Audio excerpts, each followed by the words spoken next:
Il a des idées, il s'active beaucoup, il est âprement mené à la lutte pour la liberté.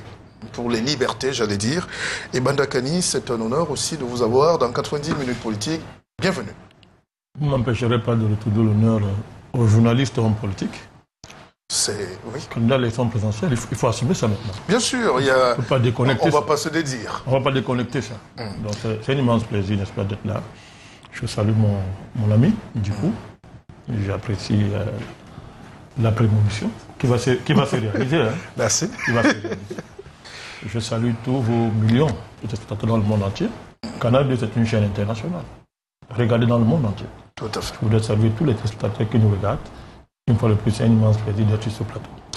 Alors, Guy Parfait-Songué, c'est un politologue et j'allais mettre à côté homme de Dieu parce qu'il a une révélation. Il soigne, il guide, il enseigne. C'est un sujet qui mérite d'être traité entièrement à part, avec beaucoup de curiosité et peut-être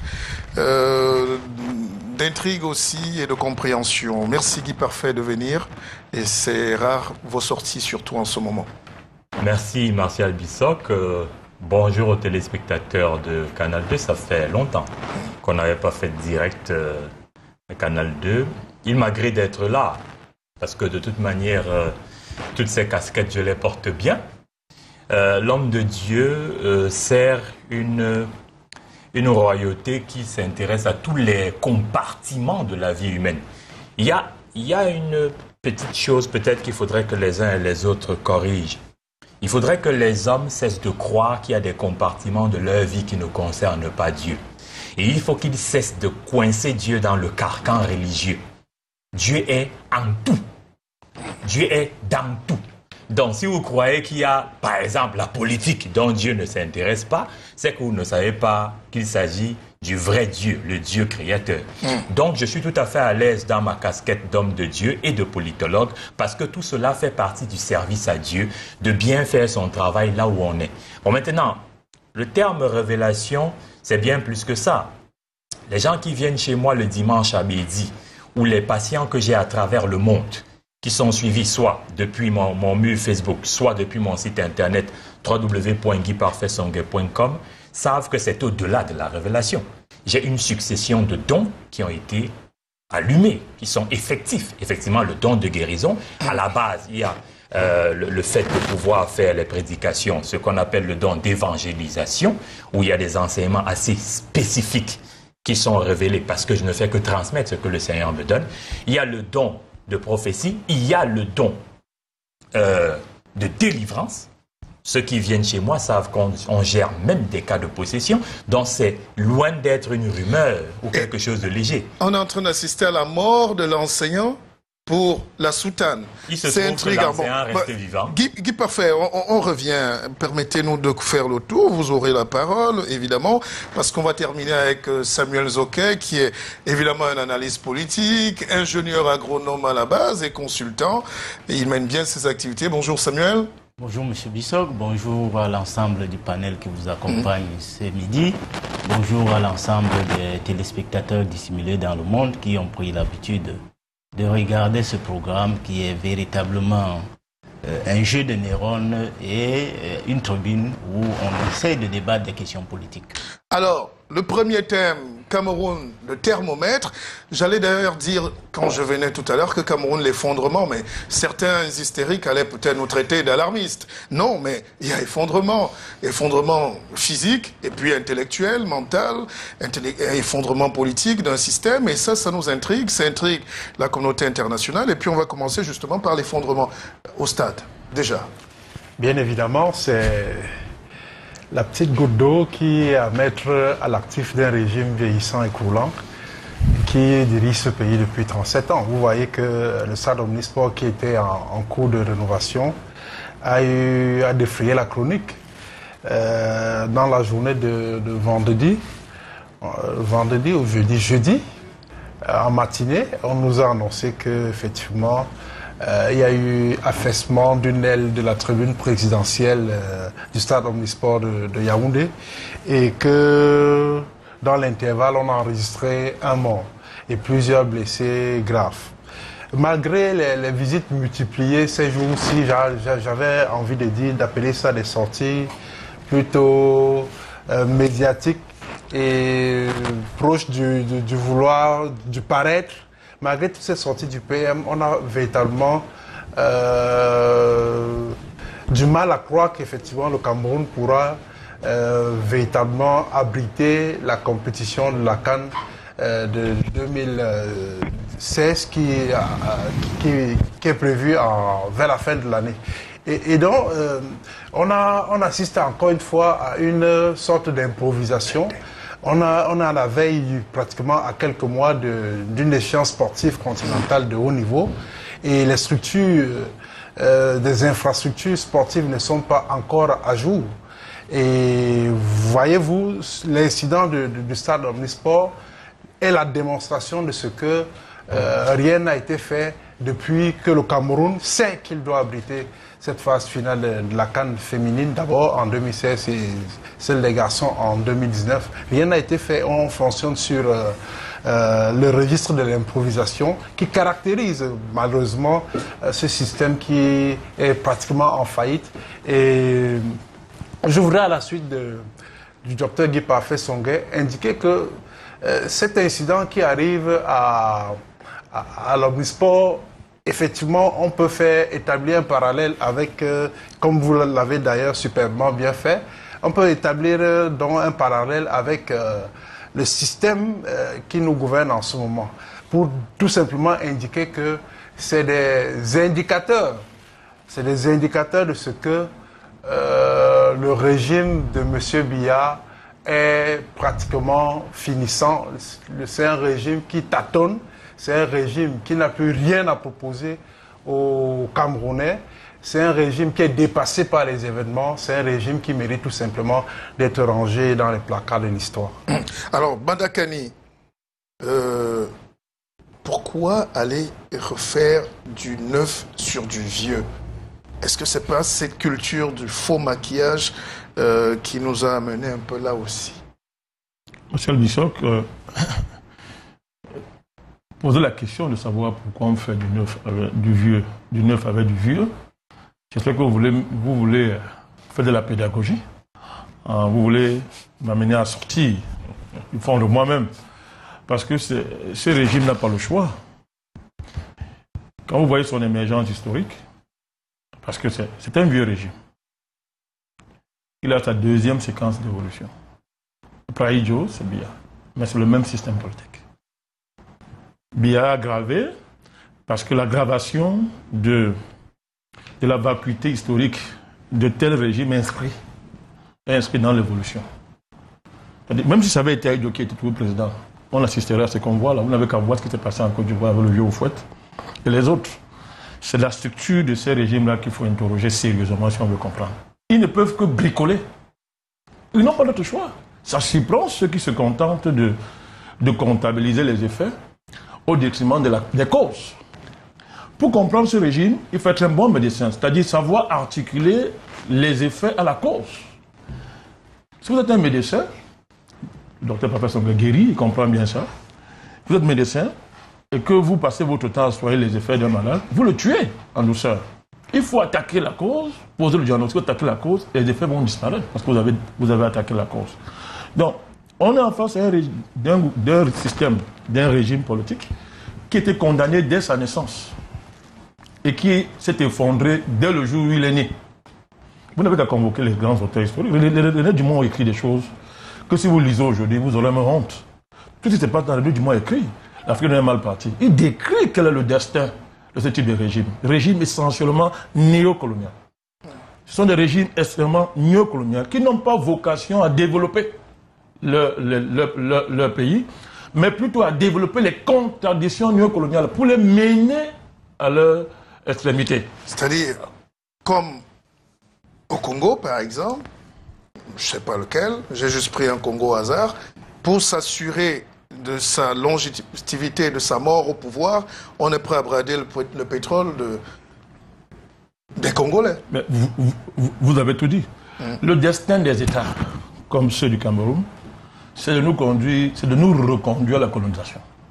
Et vous n'avez qu'à voir l'histoire de l'Afrique depuis la crise ivoirienne. Tout le monde sait ce qui refusait de voir qu'il y a un projet de recolonisation de l'Afrique. Et c'est la mission historique des États néocoloniaux dont le Cameroun nous conduit à ça. Et regardez le pays aujourd'hui, vous parlez de fondement. Regardez le pays. Regardez tous les indicateurs. Vous avez un pays qui, sous le président Avaïdjo, avait quand même accumulé des indicateurs qui permettaient de savoir que bon, ce pays va quelque part. Il y avait des statistiques économiques, néocoloniales on peut dire, mais il y avait des acquis à ce niveau, de grosses entreprises publiques qu'on aurait pu transformer en champions, comme les Chinois l'ont fait par exemple, s'il y avait des gens qui avaient un projet. Mais après, qu'est-ce qu'on a fait? On a tout vendu. On a tout privatisé. Vous voyez aujourd'hui, le principal pilier du régime, c'est Bolloré. On est revenu au point zéro. On est revenu à Kyriakides et compagnie. Et dans tous les domaines. Guy Parfait Songhai, à la suite.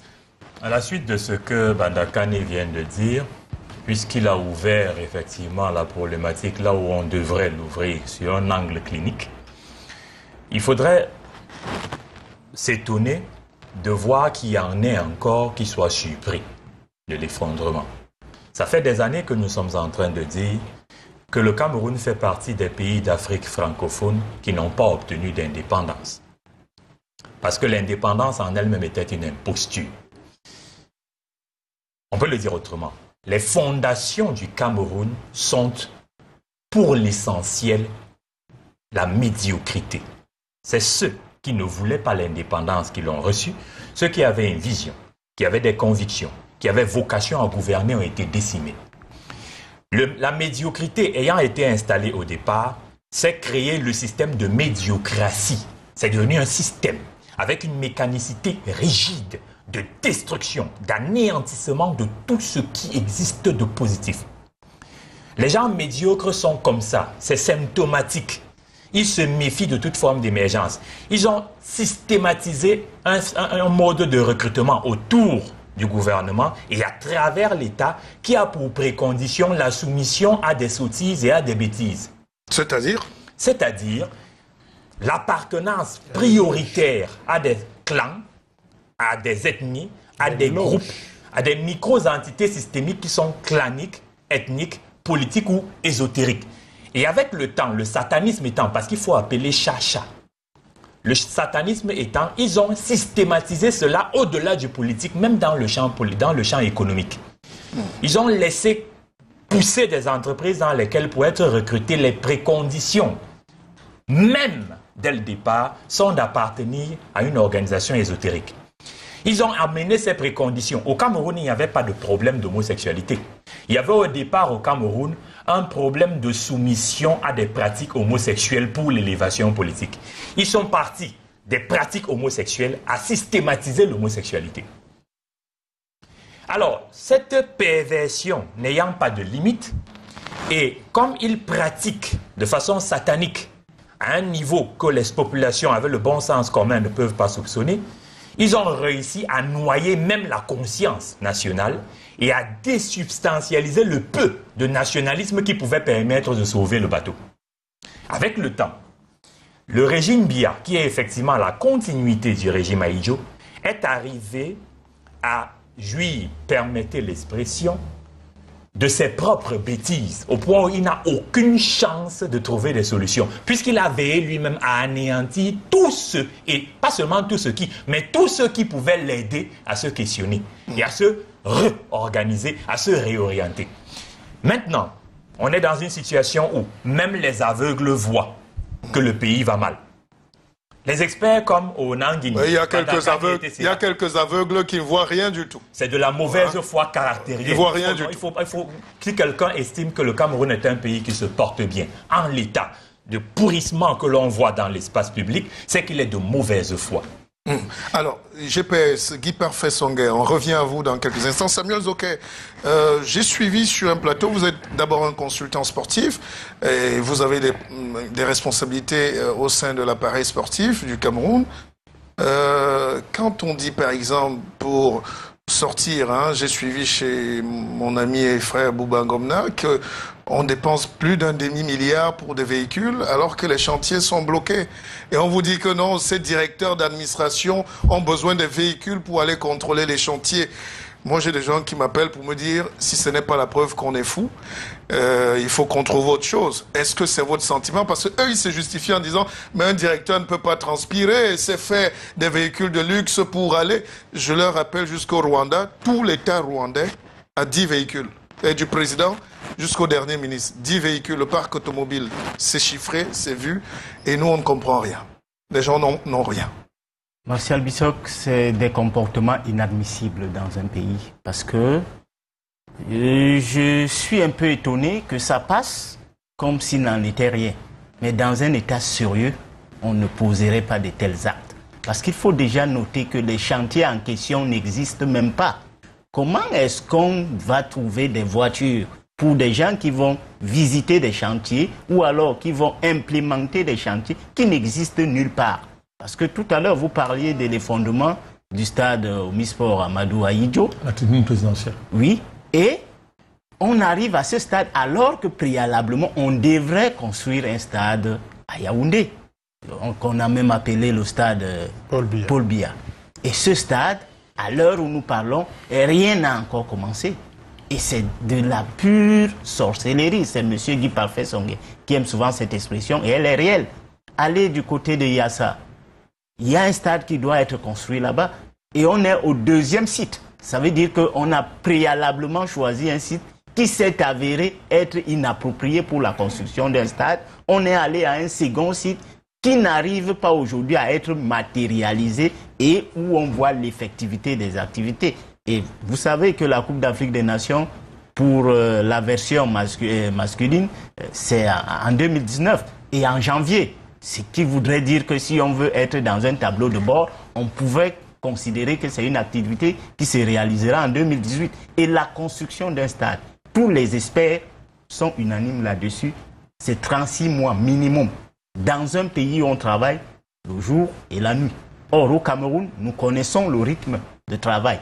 Et maintenant, quand vous prenez la fluidité de la ville, une ville comme Douala, pour s'approprier des inputs qui vont entrer dans la construction de ces stades, vous comprenez, pour reprendre M. Bada Kani, qui reprenait Henri Dumont, nous sommes mal partis. Et maintenant, les gens ne se soucient même pas du gap, du retard accumulé, mais qu'est-ce qu'ils font? Ils vont dans la gabégie, ça veut dire que s'approprier des véhicules qui n'ont aucun impact dans la réalisation de cet ouvrage-là. Parce que ces véhicules ne participent en rien dans la mise en place de ces infrastructures. Il faut noter que tous ceux qui sont nommés pour suivre ces activités sont tous véhiculés. Et tous ont des bombes de carburant. On ne peut donc pas comprendre dans un État qu'est-ce qui peut pousser des individus à de tels ajustements et, curieusement, dans cette opacité-là, qu'on jouisse d'une impunité réelle. Parce qu'aujourd'hui, on ne voit même pas de hic qui va dans le sens d'arrêter cette gabégie. Au contraire, les gens s'en vantent plutôt. Alors, on a déjà fait, je rappelle que l'émission est très suivie sur les réseaux sociaux, sur la chaîne YouTube. Posez des questions, allez sur la page de l'émission, hashtag 90 minutes politique sur Twitter ou bien sur mon compte, Martial Bissok, et échangez avec nous en direct et en live. Alors, le port de Kribi, moi je sors de Kribi là et c'est quand même une curiosité mondiale. Toute une administration centrale, des préfets, jusqu'au secrétaire, et à Kondengui, ils se sont fait raser la tête hier et avant-hier. Et on dit que c'est une vague de 25, il y a une autre vague qui arrive, et on dit que les plus gros poissons sont encore dehors, des gouverneurs, des ministres, mais c'est pas possible qu'on en soit arrivé là. Qu'est-ce qu'on peut dire à ces gens? Qu'est-ce qu'on peut dire à l'opinion? C'est quand même terrible qu'on ait arrêté tous ces gens, même des préfets en activité, sous-préfets, des hauts cadres, pour une affaire de terrain et de port et de vol. Djipo. En réalité, c'est un scandale. C'est le énième scandale qu'on enregistre dans ce chapitre-là. Vous savez très bien que les questions de détournement de fonds, les questions d'abus de biens sociaux et autres ne datent pas d'aujourd'hui. Et ce qui s'est passé à Kribi est tout simplement ahurissant. C'est-à-dire que des riverains qui ont été déguerpis n'ont pas pu rentrer effectivement et en totalité de leurs droits, droits de propriété, s'entend. Et par quelque alchimie, tout ce beau monde que vous avez cité là ont été mouillés dans des transactions financières, dans des transactions foncières. Et c'est tout simplement dommage pour un pays qui aspire à être émergent. Donc moi, je crois qu'en réalité, ce n'est même plus une surprise pour tous ceux qui savent comment ce régime fonctionne. Moi, je vais encore insister là-dessus pour indiquer que lorsqu'en 1982, M. Biya arrive au pouvoir, des grands espoirs sont fondés en lui. Les gens pensent que voilà quelqu'un qui va faire changer les comportements et il vient avec un slogan qui aujourd'hui est devenu tout simplement creux et désuet. Rigueur et moralisation. Qu'avons-nous fait de ces deux slogans-là? C'est-à-dire 34 ans après. Qu'est-ce que c'est devenu? Bon, voilà comment ce monsieur a tout simplement changé de cap et tous les espoirs qui étaient placés en lui se sont évaporés, ont même fondu comme beurre au soleil. Et finalement, tout le système qu'il a entretenu, qu'il a mis en place et huilé, est un système de prébendier, un système de rente où chacun veut accaparer le maximum de milliards possible pour s'assurer un matelas financier et un repos doré dès le lendemain qu'on n'est plus aux affaires. Donc, moi, je pense que ce qui arrive à Kribi et ce qui devrait même arriver ailleurs devrait tout simplement nous pousser à comprendre qu'effectivement, il est temps qu'on débarrasse le plancher, autant pour moi. Il est temps que M. Biya et son régime comprennent que ça ne va pas et que on peut leur aménager une sortie honorable en démissionnant tout simplement et en confiant les rênes de ce pays à des hommes purs, sûrs, sur qui les profondes aspirations du peuple sont orientées maintenant, c'est-à-dire des hommes qui sont véritablement des patriotes, parce qu'on a le sentiment que tous ces gens-là ne travaillent pas pour le Cameroun. On a un droit de se poser des questions. Est-ce que c'est vraiment des Camerounais qui se comportent ainsi dans leur propre pays? Est-ce que nous allons nous développer? Est-ce que c'est des... Excusez-moi, je n'ai rien contre les Congolais. Est-ce que c'est les Congolais qui viendront développer le Cameroun en notre place? C'est quand même incroyable que ceux qui sont comme des modèles aujourd'hui, qui ont fait leur temps, continuent à ne pas penser à l'avenir de ce pays et continuent comment on dit ça, à détruire tout le petit capital de confiance que le peuple leur a placé en eux. Donc moi je trouve ça scandaleux que dans ce pays, qu'on n'arrive pas enfin à comprendre que l'intérêt général doit primer sur tout. Le vivre ensemble est une donnée fondamentale pour une nation qui veut être émergente. De belles paroles philosophiques, Bandakani. Mais qu'est-ce qu'on peut faire dans ce régime? On a l'impression que quand on dit stop, on vole encore plus. Donc on s'en bat à Bamenda, à Yaoundé, mais c'est un biaïsme. Je ne sais pas comment qualifier cette maladie qui pousse l'autre à voler tout. Que peut faire Biya? Je ne sais même plus qui est accusé. C'est pas compréhensible quand même. C'est pas compréhensible. Très belle question, Martial, comme vous avez l'art de les poser. Vous savez qui est le chef de l'État du Cameroun? C'est le gestionnaire du régime néocolonial. Vous savez qu'en gestion, la mission d'un gestionnaire, c'est de rentabiliser les investissements. C'est de faire que là où l'investisseur a mis 1000 francs, que l'investisseur rentre avec 10 000.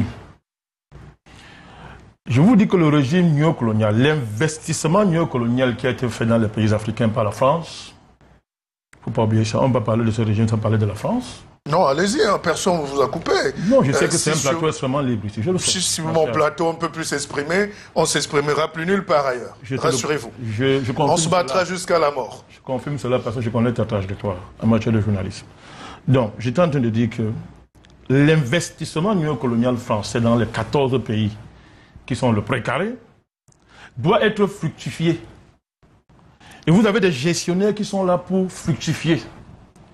C'est le rôle d'un monsieur comme Paul Biya. Quand vous demandez qu'est-ce qu'on peut faire, on ne peut rien faire d'autre que ce qui est fait. À savoir amener ce pays à une deuxième colonisation.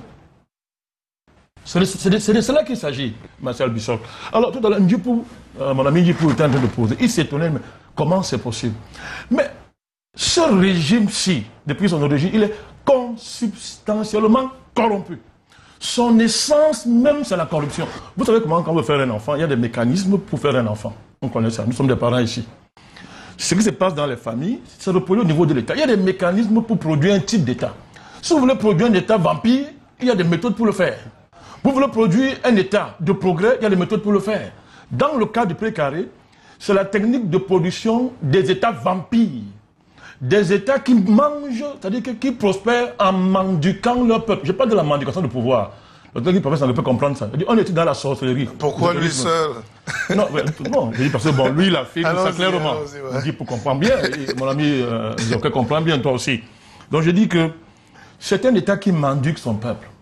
Mendiquer veut dire que vous n'êtes encore dans les règnes de vos parents, on vous a déjà mangé. On vous a vendu. Et il y a des mécanismes pour ça. Mais ce sont des grands sorciers. Vous avez un État sacrificateur. C'est-à-dire que des dirigeants sont dans des loges ésotériques avec pour fonction de vendre le pays mystiquement, d'ensorceler les populations pour en faire des zombies qui ont un pied, qui ont des mains, qui ont une tête, qui marchent, mais qui ne comprennent pas ce qui leur arrive. C'est un État bandit de manière fondamentale. C'est-à-dire que vous avez... Ce n'est pas seulement les fonctionnaires qui volent. C'est parce que les conditions pour être un homme important dans l'État, pour s'y insérer au niveau élevé, c'est d'être un bandit. C'est structuré comme ça. C'est un État délinquant. Quand vous voyez comment la manière même de voler, parce que et ailleurs, on vole, mais c'est moins énervant. Mais les gens sont légers quand ils volent. C'est-à-dire qu'ils volent avec une désinvolture diabolique. Qui frôle l'arrogance. C'est-à-dire qu'une désinvolture, vous voyez, le membre du comité de pilotage là, qui lui cela a accumulé près de milliards de francs. De quelle manière? Les fins lignées de la police n'ont pas eu des efforts à faire. Tellement ils se croient tellement impunis. C'est leur nature qu'ils ne prennent même pas des dispositions même pour cacher un peu, pour le cas d'espèce. C'est une forme de délinquance structurelle qu'on ne peut pas définir. Et ça, je vous dis, c'est ça l'état du Cameroun. Hein. Il faut savoir quel régime nous avons à faire. La satanisation de ce système-là est tellement enracinée et cela s'est reproduit par des mécanismes divers, anthropologiques, sociologiques, culturels, même dans la mémoire des Camerounais, y compris dans leur famille, que c'est la seule raison qui explique comment est-ce qu'un tel régime a pu durer pendant 30 ans. Parce que ça aussi, il faut qu'une anthropologie de régime soit faite pour expliquer par quel miracle un tel régime a tenu 30 ans. Et ça nous interpelle tous. Comment est-ce qu'un tel régime tient chez nous pendant 30 ans? Et c'est là où moi je convoque comme lui la dimension divine. C'est-à-dire que pour comprendre ce niveau-là, il faut convoquer Dieu, le vrai Dieu, comme il dit. Il faut le convoquer parce que lui seul peut nous expliquer. Mais par quel mécanisme on peut mendiquer un pays comme ça? Badakani, c'est bien, mais on va aussi comprendre avec vous un autre palier, le rôle du peuple aujourd'hui. Parce que je me méfie déjà du peuple camerounais que j'aime par-dessus tout. C'est comme si, une fois qu'on a dit ça ici, c'est nous qui serons les victimes de ce peuple. Est-ce qu'il y a quelque chose qui s'est passé? Pourquoi le peuple ne prend pas corps? Pourquoi les gens ne disent pas non si on laissait Dieu à côté? Parce que Dieu peut aussi faire vivre Abraham 170 ans, je ne sais pas où qui. Mais le régime peut aussi perdurer si les gens continuent à croire qu'ils ne sont pas concernés, rester à sa fenêtre et voir le changement de Bissok passer par la rue ou de Guy Parfait Songhai. Martial, on ne peut pas techniquement en appeler au peuple sans toucher la source. Les dimensions analytiques qui sont lancées par Badakani sont des dimensions à creuser. Je vais partir maintenant sur la personne du chef de l'État, pour que l'on voit les nuances. Quand vous voyez l'esprit des indépendances, il est bien écrit, il vous suffit de voir les mémoires de Focard. Cette émission est historique, entre guillemets, parce que je sens qu'on est en train d'aller loin dans l'analyse. Allez-y. Il était écrit, et Focard l'a dit, puisqu'ils veulent l'indépendance, on va leur donner des gouverneurs noirs. C'est-à-dire qu'on choisit un noir, c'est écrit noir sur blanc. On choisit un noir qu'on va appeler président, qui remplace le gouverneur blanc qui était là. Interprétation, Ahidjo était un gouverneur noir, Biya est un gouverneur noir. C'est un fait, d'un point de vue de l'analyse. Maintenant, la personne de son Excellence Biaby Vondor, Paul Barthélemy, a été choisie pour gouverner le Cameroun pour les tares et les retards qu'on savait déjà sur sa personne. C'est une personne qui a été façonnée depuis le système français, moulée pour obéir.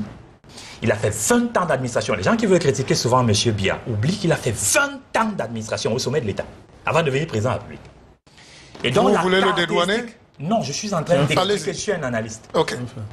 Je suis en train d'expliquer qu'on a observé la docilité du personnage et les deux chefs qu'il a eu du ministère de l'Éducation à la présidence de la République ont fait deux rapports identiques sur lui. L'un a écrit inapte à la prise de décision, l'autre incompétent dans la prise de décision. Bien, d'un point de vue managérial, on savait, la France savait, que Maître Biabin Van der Poel Barthélemy comme chef de l'État, c'est choisir une personne qui ferait comme expertise en management, le management laissé faire. Il n'avait pas la posture mentale, psychologique d'un chef. On est dans l'analyse.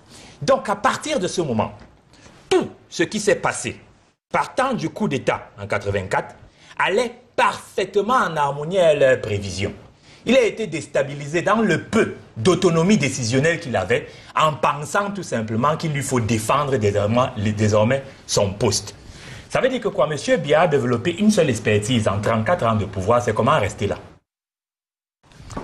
Lorsque vous voyez son mode de fonctionnement, c'est une personne qui pratique, demandez aux experts en management, ils vont vous le dire. Le management, laissez faire. La seule chose où il ne laisse pas faire, c'est tout mécanisme qui représente de près ou de loin un danger pour sa position de pouvoir. Et le peuple dans tout ça, docteur? À cause de cette façon, il faut comprendre l'enchaînement. On est en pleine ingénierie institutionnelle. À cause de ce mécanisme que lui, il a développé, de sa façon de gouverner, les micro-entités systémiques autour de lui ont compris qu'il règne, qu'il ne gouverne pas. Et elles ont pris le pouvoir autour de lui. Dans ces mécanismes de prise de pouvoir autour de M. Biya, ils sont entrés d'abord parce qu'ils comprennent ça, tout est spirituel. Le pouvoir s'acquiert d'abord de façon spirituelle. Et là, on est dans le domaine ésotérique, c'est-à-dire le domaine du diable. Ils ont engagé un certain nombre de mécanismes depuis la dimension ésotérique pour anéantir le peuple. Ça, c'est la première étape où ils ont travaillé. Deuxième étape, tuer toute forme d'émergence en veillant à ce que jamais personne ne lève la tête. Ils ont institué la peur. Parce que vous vouliez comprendre, voilà les éléments qui ont été utilisés. On a institué la peur en faisant de nos résistants des maquisards. Ce qui fait que les enfants, quand on leur parle de leurs grands-parents, ils ne savent pas que leurs grands-parents étaient de véritables héros. Ils pensent que leurs grands-parents étaient des bandits. C'est comme ça qu'on a fait croire à tout un peuple comme le peuple bamileke que l'UPC était un parti de Bassara. Alors que plus de 500 000 Bamilekins ont été tués dans la lutte contre eux. Parce que pendant qu'on fêtait l'indépendance, les véritables indépendantistes étaient massacrés.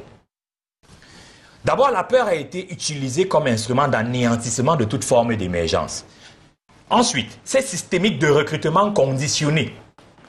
Parce que de toute façon, la précondition est surtout d'appartenir à un clan et non d'être performant, a contribué à instituer un système académique pédagogique, scolaire, qui ne se préoccupe pas de ce qui est essentiel pour le développement de la nation. Vous n'avez qu'à regarder les contenus de programme. L'histoire du Cameroun n'est pas enseignée au Cameroun. Absolument.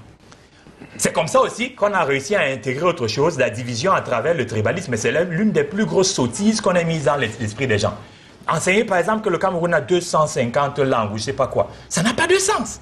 Regardez les arbres généalogiques. Je ne parle que d'arbres généalogiques des Camerounais sur 200, 300 ans, mais ces gens ont les mêmes ancêtres. Quand on dit par exemple, j'aime le peuple de l'Ouest parce qu'il est symptomatique de ce mensonge scandaleux qui a été propagé. Les Bamileke, on les appelle tous Bamileke. Ça veut dire quoi Bamileke? Ça n'a aucun sens scientifique ce truc. Pourquoi est-ce que le Bamoun, quand il parle, le Tchang ne le comprend pas? On dit qu'ils sont tous Bamileke. Qu'est-ce que le Fongdjongme Kouet fait avec les noms de Bassara? Pourquoi le Baganté a les noms des Bétis? Pourquoi on n'a pas remonté les chaînes pour qu'on comprenne les vraies sources de ces choses? Pourquoi est-ce qu'ils appellent les choses de la même façon? La tête, monter en haut, descendre en bas, etc. Regardez dans toutes les langues, même si vous êtes de l'ouest, du sud, de l'est, du centre, du littoral, nous parlons la même langue, mais personne n'a enseigné ça à l'école. Oui, mais parce que politiquement, c'est plus facile d'avoir une élite, de créer une élite de l'Est avec une grosse tête et une élite du Sud avec des petits pieds. Ce n'est pas de l'invention, c'est un principe machiavélique connu, divisé pour mieux régner, injecté au Cameroun par la colonisation française et entretenu par le néocolonialisme. Parce qu'il faut répondre à vos questions.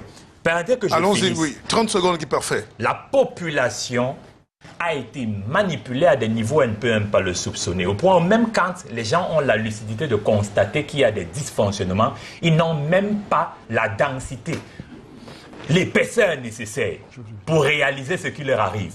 Pourquoi ? Et c'est un principe que je voulais dire. Il a dit, certains n'ont pas compris jusqu'à quel point c'était vrai, Bandakan, il a dit, ils ont appris à tuer les enfants avant même leur naissance.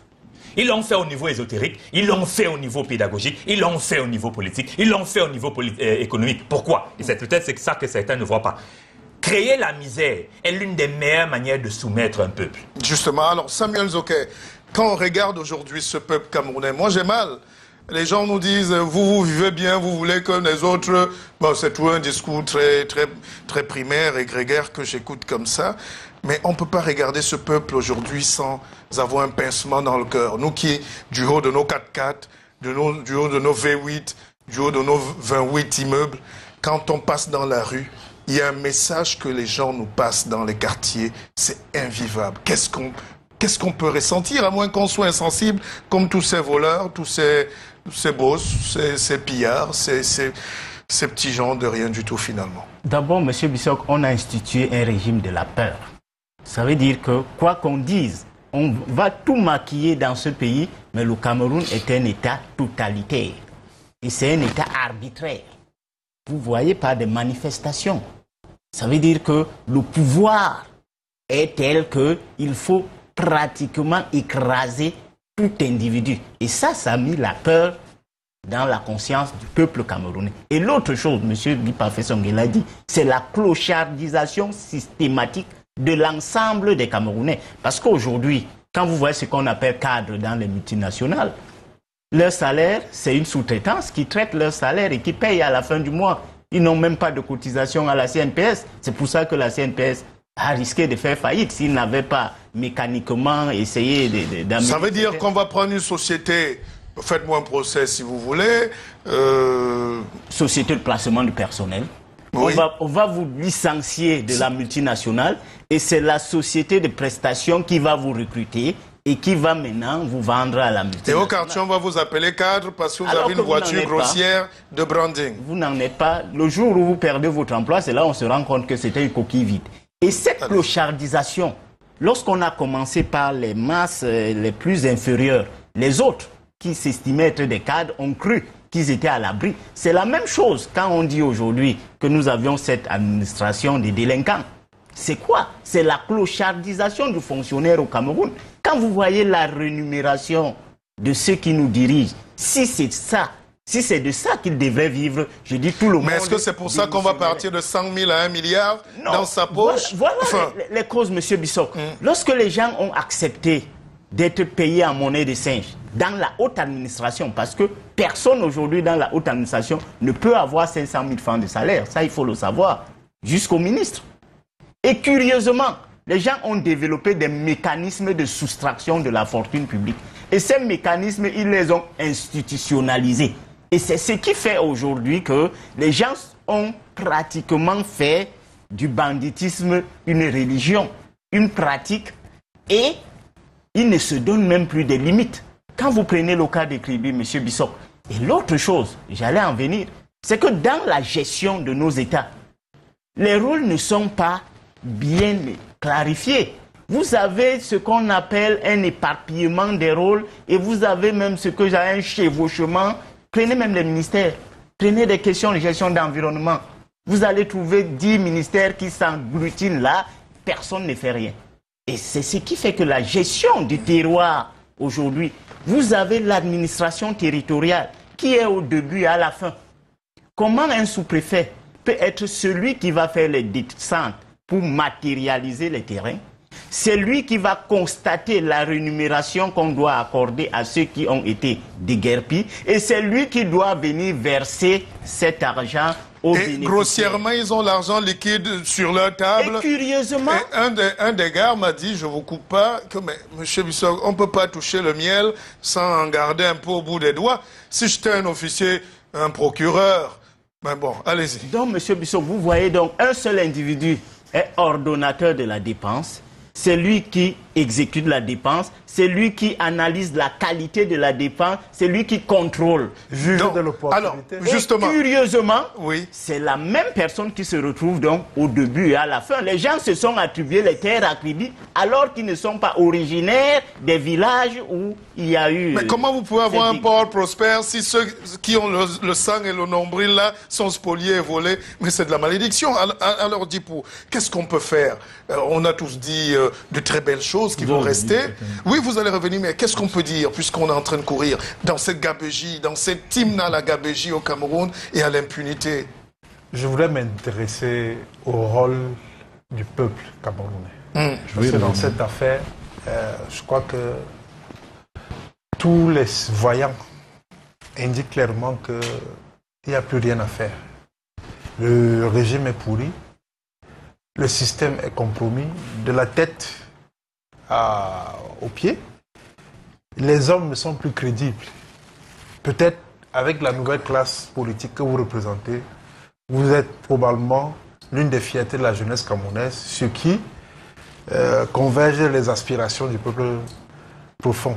Donc je voudrais interroger ce peuple-là pour dire que s'il est resté jusque-là comme un spectateur stérile, il faut faire très attention. Parce qu'à un moment donné, lorsqu'on a accumulé trop de frustration, on devient incontrôlable. Regardez autour de nous. On a vu ce que les autres ont appelé le printemps arabe. Ça a balayé des généraux, ça a balayé des dictateurs, ça a balayé, aller même en Afrique de l'Ouest, au Mali, au Burkina Faso, il y en a marre, etc. Donc vous voyez, quand le peuple accumule des frustrations, il devient incontrôlable et dangereux en même temps. Cela veut dire que moi j'ai bon espoir que ce peuple un jour va se lever comme un seul homme pour dire stop. Je voudrais, c'est pas une invite à la rébellion, loin s'en faut, nous ne sommes pas là pour ça. C'est un plateau républicain. Nous analysons juste les faits et puis nous essayons de tirer des leçons qui s'imposent. Donc ce peuple a un rôle moteur à jouer dans ce qui peut être considéré comme la récupération d'un Cameroun qui est exempt, si on peut le dire ainsi. Parce que vraiment dans tous les secteurs d'activité, rien ne va. Rien ne va, même le simple petit domaine du sport qui nous donnait un peu de fierté et fédérait les Camerounais, même là, j'ai envie de dire, passe-moi l'expression, c'est cacateux. Donc, vraiment, à ce rythme-là, il n'y a que le peuple, à travers des élections libres et sincères, qui peut décider de mettre un terme à ce régime qui l'a véritablement clochardisé, pour reprendre l'expression dans l'inconscient collectif, on a fait croire, Bandakani, vous qui allez revenir là-dessus, on a fait croire aux Camerounais que oser parler de l'alternance, c'est un crime non seulement de lèse-majesté, mais c'est un crime de pendaison. Pourtant, c'est dans cette République quand même tout ce qu'il y a de logique. Banda. C'est-à-dire que ne faisons pas comme si on ne comprend pas la structure géopolitique et géospirituelle de ceux qui nous gouvernent, de l'État du Cameroun. Tout à l'heure, mon ami Nzoké, il a dit que ce sont les ministres qui institutionnalisent le vol, les pratiques de vol. Vous avez bien compris, pas déformer votre pensée. Non, ça dit que vous êtes très gentil, vous êtes même très poli. Est-ce que vous pouvez expliquer comment dans un régime, quelqu'un qui organise l'inertie est le plus grand dénonciateur de l'inertie? C'est une véritable curiosité. Comment est-ce que vous pouvez expliquer ça? Il faut savoir qui nous gouverne et qui est notre chef. On n'est même pas gouverné. Quelqu'un qui organise l'inertie, il est le plus grand dénonciateur de l'inertie. C'est parce que c'est un sacrificateur. Oui. C'est un sacrificateur. Et quand vous êtes dirigé par un sacrificateur, c'est une autre dimension de la politique. On n'a pas le temps pour débattre ça. Quand vous êtes dirigé par un sacrificateur, ça veut dire que ce régime, ce ne sont pas les ministres qui ont institutionnalisé la gabégie. C'est que la gabégie et la corruption, c'est une forme de gouvernement. Il faut comprendre ça. C'est une forme de gouvernement. Et le président Biya est maître dans ça. Est-ce que vous savez qu'un ministre ne peut pas, au-delà de 5 millions, il est obligé de se référer à la présidence? Oui. Mais alors, et quand vous avez des ministres qui se retrouvent seulement en prime, alors, ils ont un salaire de moins d'1 million au Cameroun. Mais rien que les primes mensuelles, il y a un ministre, 36 millions de francs. 36 millions de primes mensuelles. Je ne vais pas citer son nom. Vous voyez que la présidente n'est pas au courant? Laissez de côté le pillage et le vol qu'il fait. Quand un gouverneur, on lui adjoint 3 postes de PCA. Alors, qui fait ça? Qui nomme? Sans compter les caisses noires. Alors, qui nomme tout C'est-à-dire ça? l'argent qui est géré hors budget. Hors budget. Les caisses d'avance. Alors, qui nomme? Alors, c'est un mode de gouvernement. Lorsqu'un régime a des fondements sataniques tels qu'on l'a démontré, et c'est le cas de tous les pays du précaré français, le maestro de l'affaire, c'est la France. Avec ses gouverneurs. Il a bien formé ses gouverneurs. Si on dit aussi à la France, oui, mais tout le temps la France, Banda. Je vous comprends, mais bon. Non, c'est pas une esquive. Non, je comprends, vous faites votre Allez-y. travail. Vous ne pouvez pas parler du Cameroun sans parler de la France. Allez-y. Si vous faites ça, c'est un déni de l'histoire qui est inacceptable.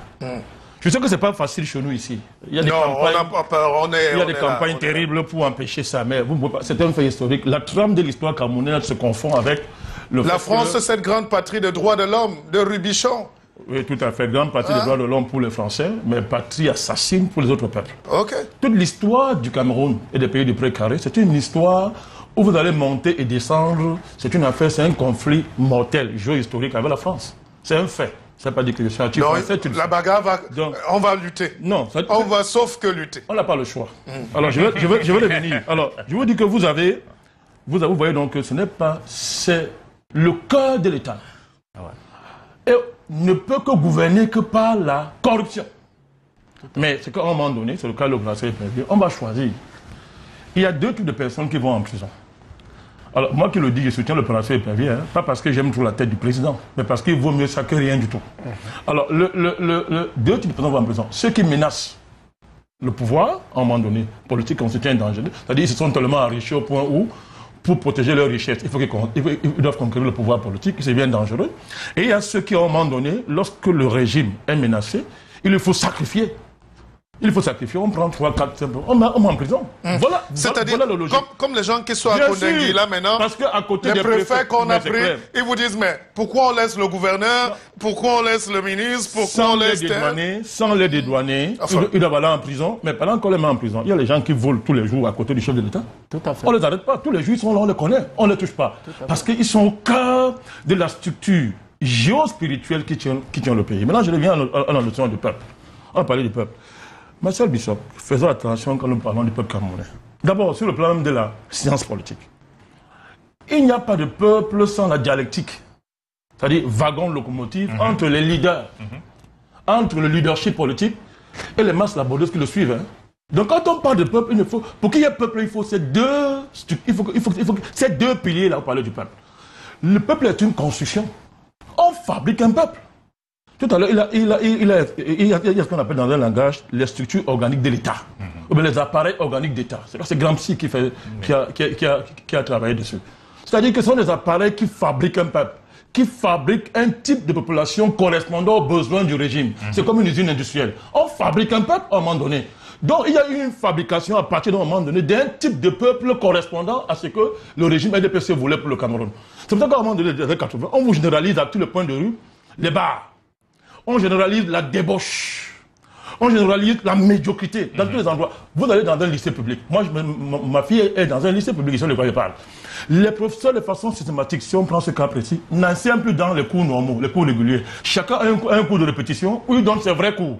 Ça veut dire que si un enfant vient de façon assidue à la classe en semaine, il n'a aucun cours. Le professeur choisit de faire échouer les élèves qui ne viennent pas à ses cours. Il faut qu'il ait fait la répétition. Oui. Je termine rapidement. Oui, allez-y. Avec ta permission. C'est pas moi qui donne le temps. C'est Collins qui me regarde. Ce peuple camerounais, vous voyez, il s'est constitué un peuple plusieurs fois dans l'histoire. Depuis 1884, quand il s'est constitué comme peuple pour soutenir les Mangabel, les Ngossodine, les Koumamba, tous ces gens qui luttaient contre les soqueries allemandes. On a vu avec les Oumyobé, il s'est constitué historiquement comme peuple. Il s'est constitué comme peuple historiquement dans les années 90. Donc, il y a des séquences qui font qu'il ne faut pas le condamner. Il est dans une situation compliquée. Il est dans une situation complexe parce qu'il a maille à partir avec un des régimes les plus terribles du monde. Et il faut comprendre que de temps en temps, il y a ce flux et ce reflux dans sa dynamique d'émergence comme peuple. Seulement, faisons attention. Allons-y. Je ne suis pas de ceux qui envoient les masses dans la rue n'importe comment. J'ai été un maître de la rue en toute modestie dans ce pays, c'est de quoi. Si dans le contexte actuel, nous envoyons les masses dans la rue sans qu'il y ait une corrélation claire de type leadership, wagon, et peuple, locomotive, et peuple comme wagon, le système néocolonial va se reproduire au moins pour 100 ans. C'est le projet pour lequel la France et d'autres puissances travaillent dans un pays comme le Cameroun. Ils ont leurs agents au sein du gouvernement. Au point où aujourd'hui, la question du présent qu'on appelle le présent biamélan se confond avec son attrait. D'où l'effondrement. Alors Guy Parfait Songhai, moi je suis pas très intelligent. J'ai envie de comprendre. Parce qu'au Cameroun, on dit il y a le peuple, mais il a dit il faut le wagon, il faut le leader. On respecte le leadership. Leadership ou leader, pas de jeu de mots. On respecte le combat de nos aînés, Frundi, 90, Pawatou, Ntarekon, et tout cela. Après, on cherche quand même des leaders. Qu'est-ce qu'il faut faire? Il faut aller s'équiper, il faut aller s'armer de Kalachnikov, il faut... qu'est-ce qu'il faut faire pour avoir un nouveau type de discours, une nouvelle boutique politique, parce que les vieilles idées de la boutique politique sont périmées? Où sont les leaders? Qu'est-ce qui va se passer au lieu de regarder Bissok? Je vais répondre à cette question en 2 temps. La première chose que beaucoup de personnes semblent ignorer, d'un point de vue stratégique et même tactique quand on veut regarder, c'est qu'ils ont profondément sous-estimé la manière dont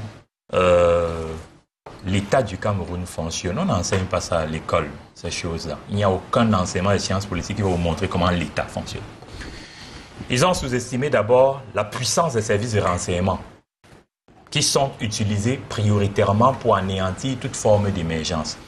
Ils ont sous-estimé la manière dont les fonds de souveraineté sont utilisés pour, entre autres, anéantir toute forme d'émergence. On va le dire rapidement. Ceux qui tiennent l'État, parce que vous avez le peuple, vous avez les acteurs politiques au-dessus, vous avez les acteurs au pouvoir, vous avez les décideurs. Donc la 4e strate que nous venons de citer, les décideurs, ceux qui tiennent au pouvoir, veillent à ce que la société civile ne fonctionne pas. Veillent, ce sont les mêmes qui veillent à ce que le RDPC lui-même, qui est un parti d'État, il n'est pas un parti d'État, c'est un parti d'État, ce n'est qu'un instrument du pouvoir central, que lui-même ne fonctionne pas. Veillent à ce que les partis politiques d'opposition ne fonctionnent pas. Quels sont les outils pour anéantir le leadership d'un point de vue politique, d'un point de vue stratégique? C'est d'abord la corruption, une surexploitation des services de renseignement pour anéantir toute forme d'émergence. De ce point de vue, le Cameroun est un État policier. Ils regardent 24 heures, ils sont nombreux à regarder 24 heures chrono à la télé. Ils ne savent pas que nous avons le matériel. Qui voit la télé? Nous avons le matériel. C'est un gars des services de renseignement où on dit ce qu'ils veulent. Ils veulent me dire, je suis informé.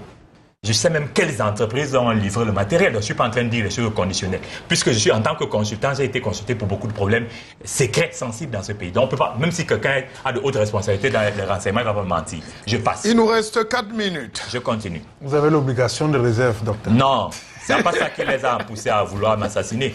Ils auraient dû réfléchir avant. Personne ne pourra toucher Guy Parfait Songhai. Allez-y. Continue. Oui, allons-y. À partir du moment où ils ont organisé les assassinats, en utilisant les moyens ésotériques, ils tuent par la sorcellerie, la parlie de vente, et ben ça appelle ça Kong et tous les autres. Ils peuvent rendre Mbouamassok fou. Hein. Oui. C'est ça. Ça fait partie des stratégies. Maintenant, ils vous écrasent au niveau social en veillant à ce que rien de ce que vous faites ne marche. Ils ont tué tous les leaders. Vous ouvrez une société, elle fait. En masquant cela sous les formes d'accidents ou bien de maladies. Ce sont des assassinats. Je passe. Il reste, quand l'homme est dépassé, même dans la cécité la plus totale, il lui reste quand même à se demander, je viens d'où? Et c'est là où on répond à la question, il faut Dieu pour résoudre le problème. C'est-à-dire que quoi? Non, monsieur Bissok, je ne suis pas un religieux. C'est un autre débat. Si vous voulez organiser un autre débat, samedi prochain, oui. Est à l'aise là-dessus. Oui, on va refaire le panel. Il faudrait que l'on soit d'accord avec le bon sens commun. On ne peut pas fuir les problèmes d'ici-bas pour dire que c'est Dieu. C'est parce qu'on vous a fait croire que Dieu est un spectateur. Il faut qu'on cesse de voir Dieu comme religieux. Il faut qu'on comprenne. Quand on dit que Dieu est vivant, c'est-à-dire que quoi? Il agit. Bon, ce n'est pas une question de religion. Si Dieu était vraiment agissant, c'est qu'il n'allait peut-être pas... Non, c'est qu'il y a tout un enseignement à apporter là-dessus. Ne vous en faites pas, nous sommes à l'aise pour traiter de cette question. Non. Il faudrait que les gens s'habituent au Dieu vivant, celui qui agit, celui qui a sorti le peuple d'Israël de la captivité, après plus de 430 ans de captivité. Ah non, on ne va pas faire 400 ans, mais non, c'est pas possible. Ce Dieu-là est vivant. Avançons, ce Dieu Guy d'Abraham, Parfait. d'Isaac, de Jacob, de Jésus-Christ qui derrière était des Noirs. L'émission a dérapé totalement. Là. Il faudrait que l'on tombe d'accord, même sur le plan politique, économique et dans tous les autres secteurs, que le retour à Dieu, la reconstruction de la relation à Dieu je suis d'accord. Alors, et c'est comme ça qu'on va résoudre les problèmes. Vous avez vu qu'on a consacré l'émission au premier thème, le Cameroun qu'on a dans la chair, mais le monde entier nous regarde. Aujourd'hui, c'est le 14. À Abuja, il y a encore ces forces-là qui se réunissent, la France, les États-Unis, le Nigeria, le Cameroun. Quand Boko Haram est fini, quand on avait besoin d'eux, ils disaient qu'on n'est pas une armée, qu'on n'est rien du tout, on va disparaître. Une petite analyse, 30 secondes, un dernier tour de table. Oui. On leur accorde le temps qui est nécessaire pour eux, parce que franchement... Oui, mais M. Bissok, il faut noter une chose. C'est que le 17 mai 2014, il y a eu la rencontre de Paris qui préparait justement la riposte contre Boko Haram. Il y a eu plein de promesses qui avaient été faites, mais nous avions vu au cours des années que ces promesses-là étaient des vaines promesses. Et aujourd'hui, nous sommes très déçus que nos chefs d'État, ayant résolu partiellement le problème, je dirais même totalement le problème, se retrouvent aujourd'hui en train de faire comme si c'est les autres qui les ont aidés à trouver la solution. Moi, je crois que la réunion d'Abuja devrait servir à faire le bilan de ce qui a été fait et la France ne devrait pas être... Djipou, monsieur le rédacteur, 30 secondes. Abuja, maintenant les Blancs viennent s'asseoir pour nous dire que refaites la guerre ou... je ne sais pas, je ne comprends rien. C'est un vaste cycle. J'ai envie de dire que je ne sais pas pourquoi, jusque-là, on n'arrive pas à prendre au sérieux les propos de la deuxième personnalité, enfin, troisième personnalité de ce pays, M. Kavaye Guedjibri, qui plus d'une fois à l'Assemblée nationale a bien indiqué que Boko Haram est parmi nous. Moi, je ne sais pas pourquoi, jusque-là, aucune initiative ne vise à interpeller ce monsieur pour en savoir davantage. Il connaît des choses dans le Gandoura. Hein? Eh bien, c'est ce que j'ai la faiblesse de penser comme vous. Et je suis d'autant plus intrigué que personne ne fait justement rien pour aller comprendre le fond de sa pensée. Parce que, comme Jésus, puisque tout le monde est devenu... Oh non! Tout le monde est devenu subitement... Pas sur ce plateau. Pas subitement. Tout le monde attendez le jour du Seigneur. Tout le monde est devenu des théistes. Je crois que, comme Jésus, lui-même a parlé en parabole.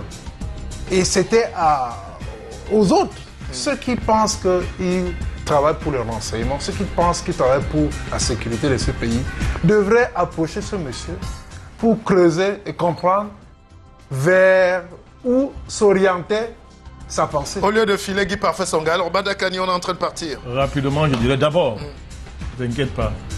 Quand je parle de leadership, je ne parle pas de l'absence de leader. Il y a des leaders. Sinon, tu t'incites toi-même. Tu es un leader. Il y a des leaders. Ce n'est pas un point de difficulté. Au moment venu, les leaders, les dynamiques historiques, même fabriquent leur leadership pour s'accomplir. Là, à ce niveau, il ne faut pas s'inquiéter. Il y a un travail de fond qui se fait, de renouvellement de façon dialectique et tout. Il y a des leaders. Le peuple camerounais n'est pas en manque de leaders pour sa destinée. Ça me rassure. Non, rassure-toi. Mais sinon, toi, tu fais quoi? Tu es là? J'avais des doutes. Non. Allez-y, allons-y. Tout le monde ici là. Même 10% c'est un leader. Donc c'est un leader, pas fait son c'est un leader. Badakani, allons-y, 30 secondes. La question d'Abuja est simple. Les pyromanes viennent d'éteindre le feu.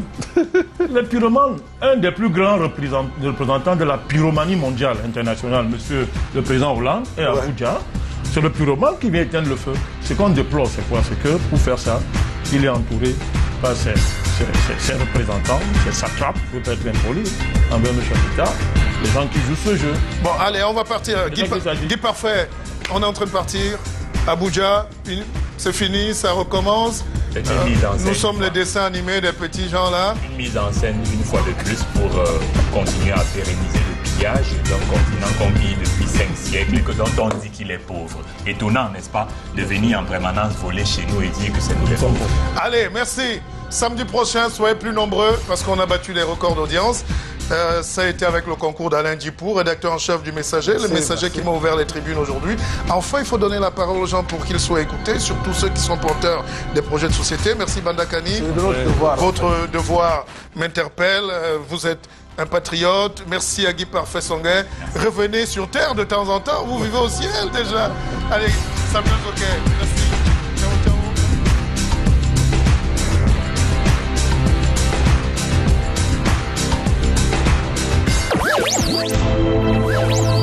les Camerounais, même là, j'ai envie de dire, passe-moi l'expression, c'est cacateux.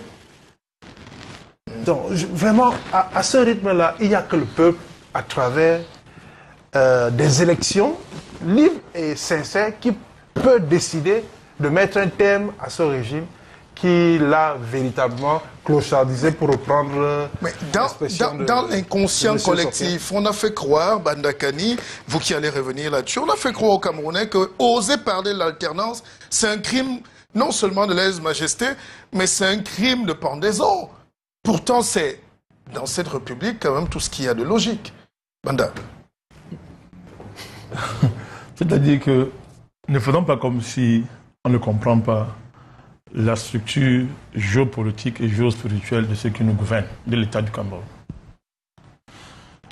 Tout à l'heure, quelqu'un, mon ami Nzoké, il a dit que ce sont les ministres qui institutionnalisent le vol, les pratiques de vol. Vous avez bien compris, pas défendre votre pensée. Non, ça veut dire que vous êtes très gentil, vous êtes même très poli. Est-ce que vous pouvez expliquer comment dans un régime, quelqu'un qui organise l'inertie est le plus grand dénonciateur de l'inertie? C'est une véritable curiosité. Comment tu peux expliquer ça? Il faut savoir qui nous gouverne et qui est notre chef. On n'est même pas gouverné. Quelqu'un qui organise l'inertie, il est le plus grand dénonciateur de l'inertie. C'est parce que c'est un sacrificateur. Oui. C'est un sacrificateur. Et quand vous êtes dirigé par un sacrificateur, c'est une autre dimension de la politique. On n'a pas le temps pour débattre ça. Quand vous êtes dirigé par un sacrificateur, ça veut dire que ce régime, ce ne sont pas les ministres qui ont institutionnalisé la gabégie. C'est que la gabégie et la corruption, c'est une forme de gouvernement. Il faut comprendre ça. C'est une forme de gouvernement. Et le président Biya est maître dans ça. Est-ce que vous savez qu'un ministre ne peut pas, au-delà de 5 millions, il est obligé de se référer à la présidence? Oui. Mais alors, et comme vous avez des ministres qui se retrouvent seulement en prime. Alors, ils ont un salaire de moins d'1 million au Cameroun. Mais rien que les primes mensuelles, il y a un ministre, 36 millions de francs. 36 millions de primes mensuelles. Je ne vais pas citer son nom. Vous croyez que la présidente n'est pas au courant? Laissez de côté le pillage et le vol qu'il fait. Quand un gouverneur, on lui adjoint 3 postes de PCA. Alors, qui fait ça? Qui nomme? Sans compter les caisses noires. Alors, qui nomme? C'est-à-dire l'argent qui est géré hors budget. Hors budget. Les caisses d'avance. Alors, qui nomme? Alors, c'est un mode de gouvernement. Ouais.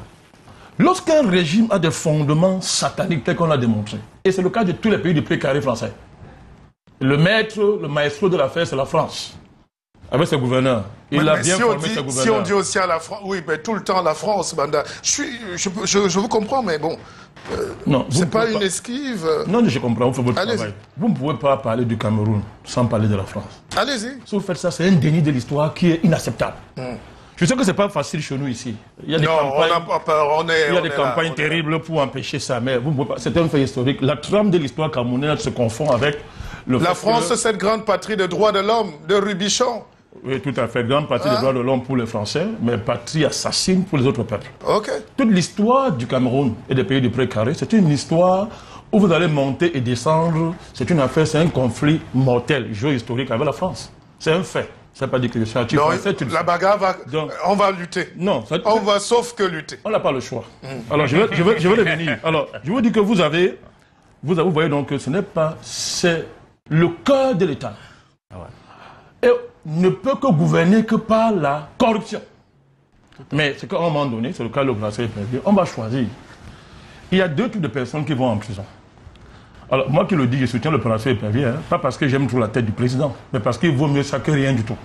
Alors, 2 types de personnes vont en prison. Ceux qui menacent le pouvoir, à un moment donné, politique constitue un danger. C'est-à-dire qu'ils se sont tellement enrichis au point où, pour protéger leur richesse, ils doivent conquérir le pouvoir politique, c'est bien dangereux.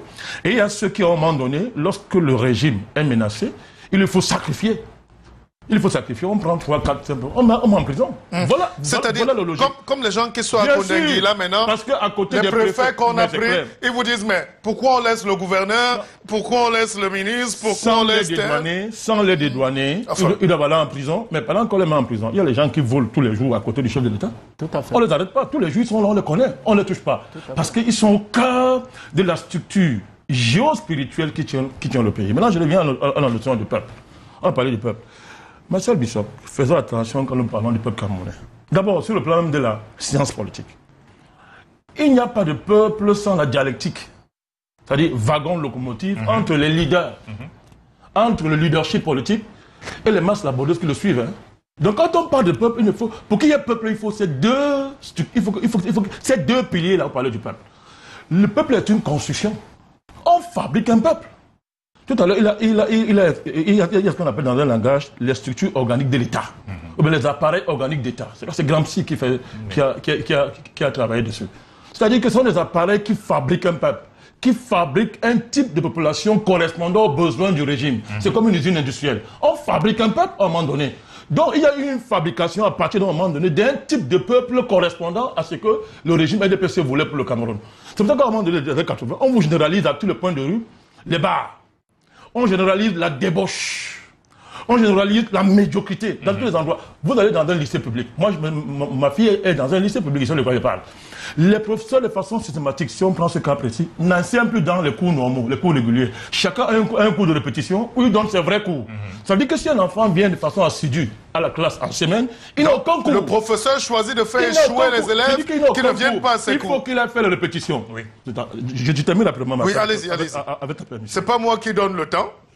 C'est Collins qui me regarde. Ce peuple camerounais, vous voyez, il s'est constitué un peuple plusieurs fois dans l'histoire. Depuis 1884. Quand il s'est constitué comme peuple pour soutenir les Mangabel, les Ngossodine, les Koumambapé, tous ces gens qui luttaient contre les soqueries allemandes. On a vu avec le Oumyobe, il s'est constitué historiquement comme peuple. Il s'est constitué comme peuple historiquement dans les années 90. Donc, il y a des séquences qui font qu'il ne faut pas le condamner. Il est dans une situation compliquée. Il est dans une situation complexe parce qu'il a maille à partir avec un des régimes les plus terribles du monde.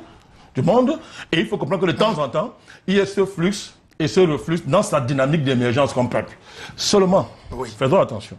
Allons-y. Je ne suis pas de ceux qui envoient les masses dans la rue n'importe comment. J'ai été un maître de la rue en toute modestie dans ce pays, c'est de quoi.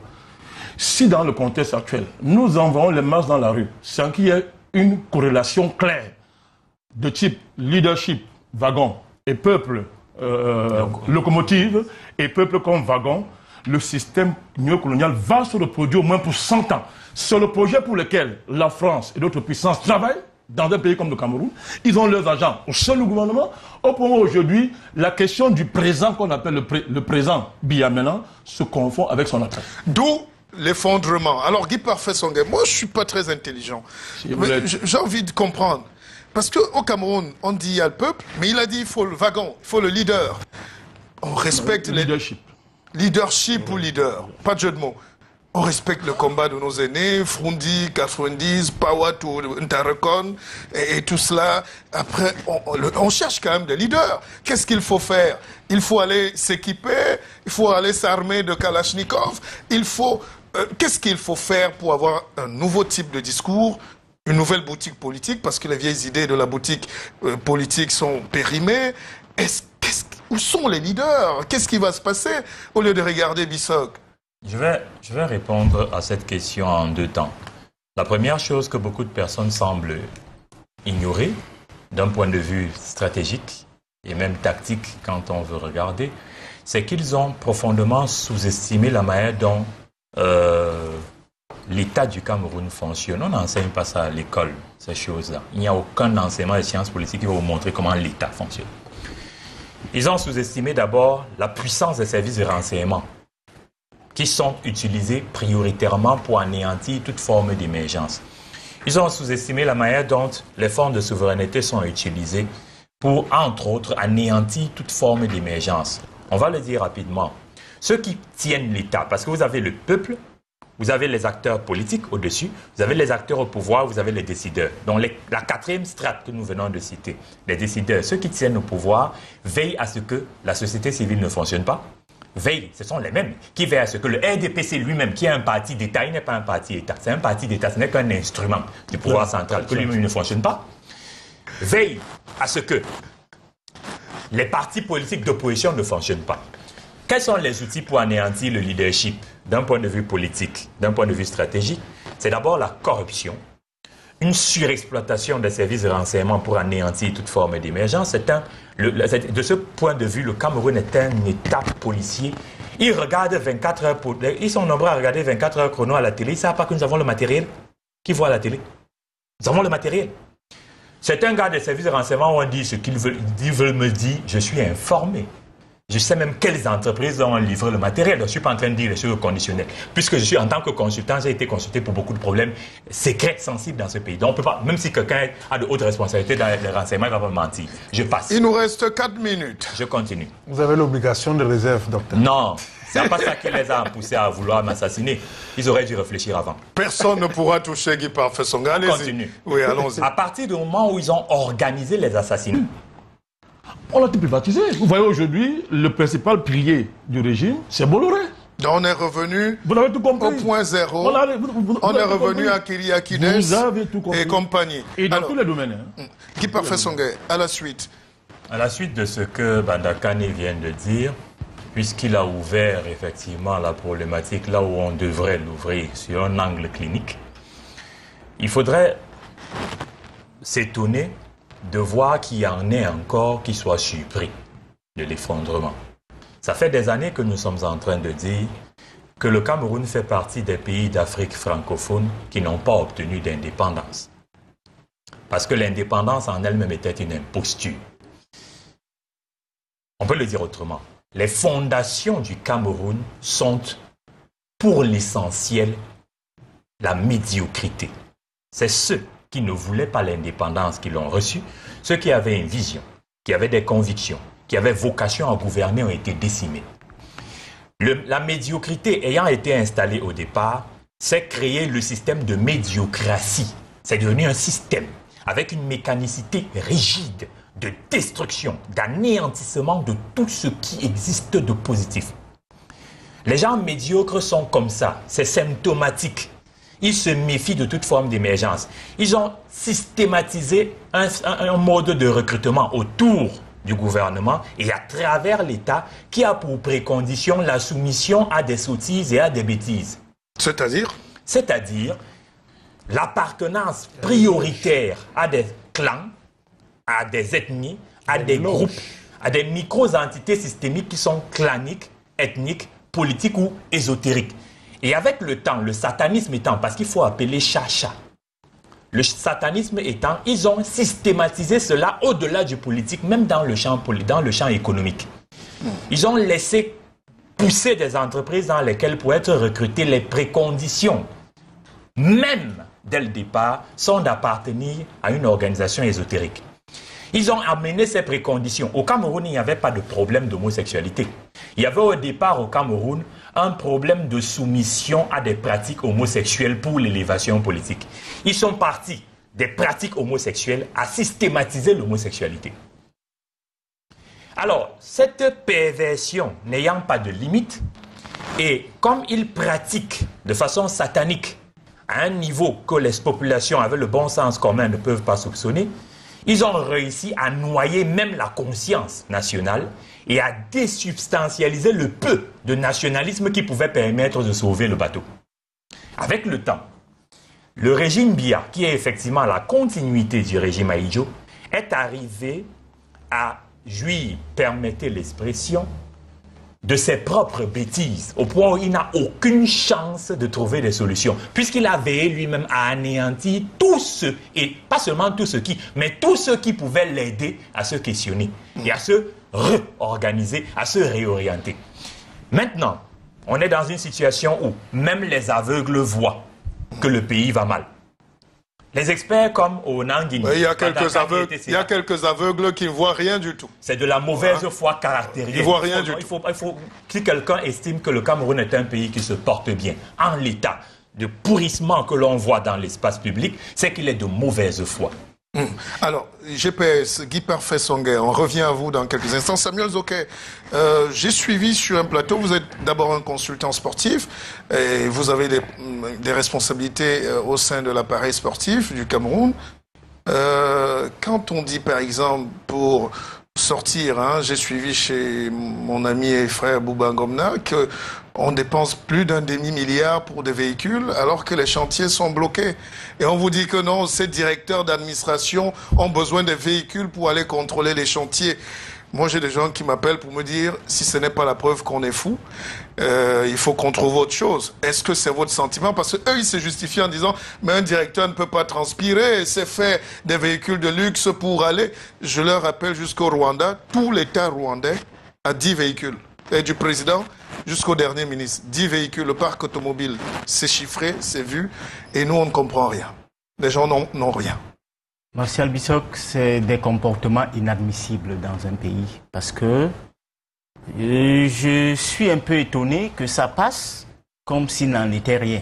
Mais dans un état sérieux, on ne poserait pas de tels actes. Parce qu'il faut déjà noter que les chantiers en question n'existent même pas. Comment est-ce qu'on va trouver des voitures pour des gens qui vont visiter des chantiers ou alors qui vont implémenter des chantiers qui n'existent nulle part? Parce que tout à l'heure, vous parliez de l'effondrement du stade Omnisport Amadou Ahidjo. La tribune présidentielle. Oui, et on arrive à ce stade alors que préalablement, on devrait construire un stade à Yaoundé, qu'on a même appelé le stade Paul Biya. Et ce stade, à l'heure où nous parlons, rien n'a encore commencé. Et c'est de la pure sorcellerie. C'est M. Guy Parfait Songhé qui aime souvent cette expression, et elle est réelle. Allez du côté de Yassa.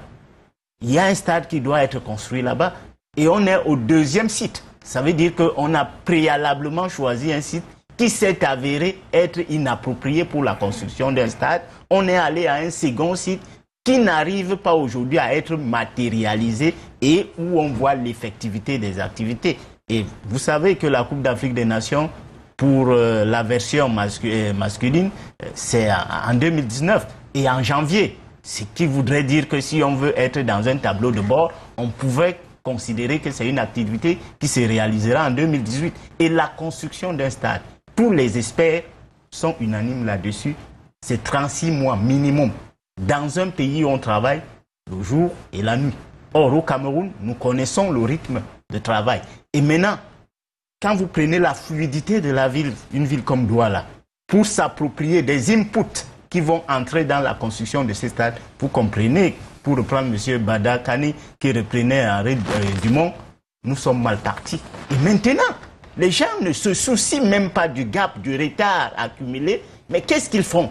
Ils vont dans la gabégie, ça veut dire que s'approprier des véhicules qui n'ont aucun impact dans la réalisation de cet ouvrage-là. Parce que ces véhicules ne participent en rien dans la mise en place de ces infrastructures. Il faut noter que tous ceux qui sont nommés pour suivre ces activités sont tous véhiculés. Et tous ont des bombes de carburant. On ne peut donc pas comprendre dans un État qu'est-ce qui peut pousser des individus à de tels ajustements. Et curieusement, dans cette opacité-là, qu'on jouisse d'une impunité réelle. Parce qu'aujourd'hui, on ne voit même pas de hic qui va dans le sens d'arrêter cette gabégie. Au contraire, les gens s'en vantent plutôt. Alors, on a déjà fait, je rappelle que l'émission est très suivie sur les réseaux sociaux, sur la chaîne YouTube. Posez des questions, allez sur la page de l'émission, hashtag 90 minutes politique sur Twitter ou bien sur mon compte, Martial Bissok, et échangez avec nous en direct et en live. Alors, le port de Kribi, moi je sors de Kribi là et c'est quand même une curiosité mondiale.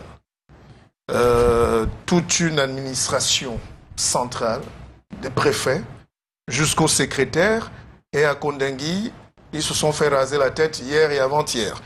Et on dit que c'est une vague de 25, il y a une autre vague qui arrive, et on dit que les plus gros poissons sont encore dehors, des gouverneurs, des ministres, mais c'est pas possible qu'on en soit arrivé là. Qu'est-ce qu'on peut dire à ces gens? Qu'est-ce qu'on peut dire à l'opinion? C'est quand même terrible qu'on ait arrêté tous ces gens, même des préfets en activité, sous-préfets, des hauts cadres, pour une affaire de terrain et de port et de vol. Djipo. En réalité, c'est un scandale. C'est le énième scandale qu'on enregistre dans ce chapitre-là. Vous savez très bien que les questions de détournement de fonds, les questions d'abus de biens sociaux et autres ne datent pas d'aujourd'hui. Et ce qui s'est passé à Kribi est tout simplement ahurissant. C'est-à-dire que des riverains qui ont été déguerpis n'ont pas pu rentrer effectivement et en totalité de leurs droits, droits de propriété, s'entend. Et par quelque alchimie, tout ce beau monde que vous avez cité là ont été mouillés dans des transactions financières, dans des transactions foncières. Et c'est tout simplement dommage pour un pays qui aspire à être émergent.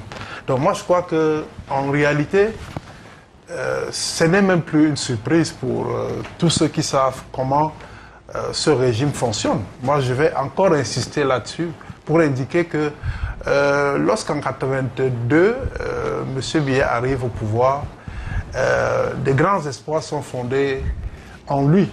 Les gens pensent que voilà quelqu'un qui va faire changer les comportements. Et il vient avec un slogan qui aujourd'hui est devenu tout simplement creux et désuet. Rigueur et moralisation. Qu'avons-nous fait de ces deux slogans-là? C'est-à-dire 34 ans après. Qu'est-ce que c'est devenu?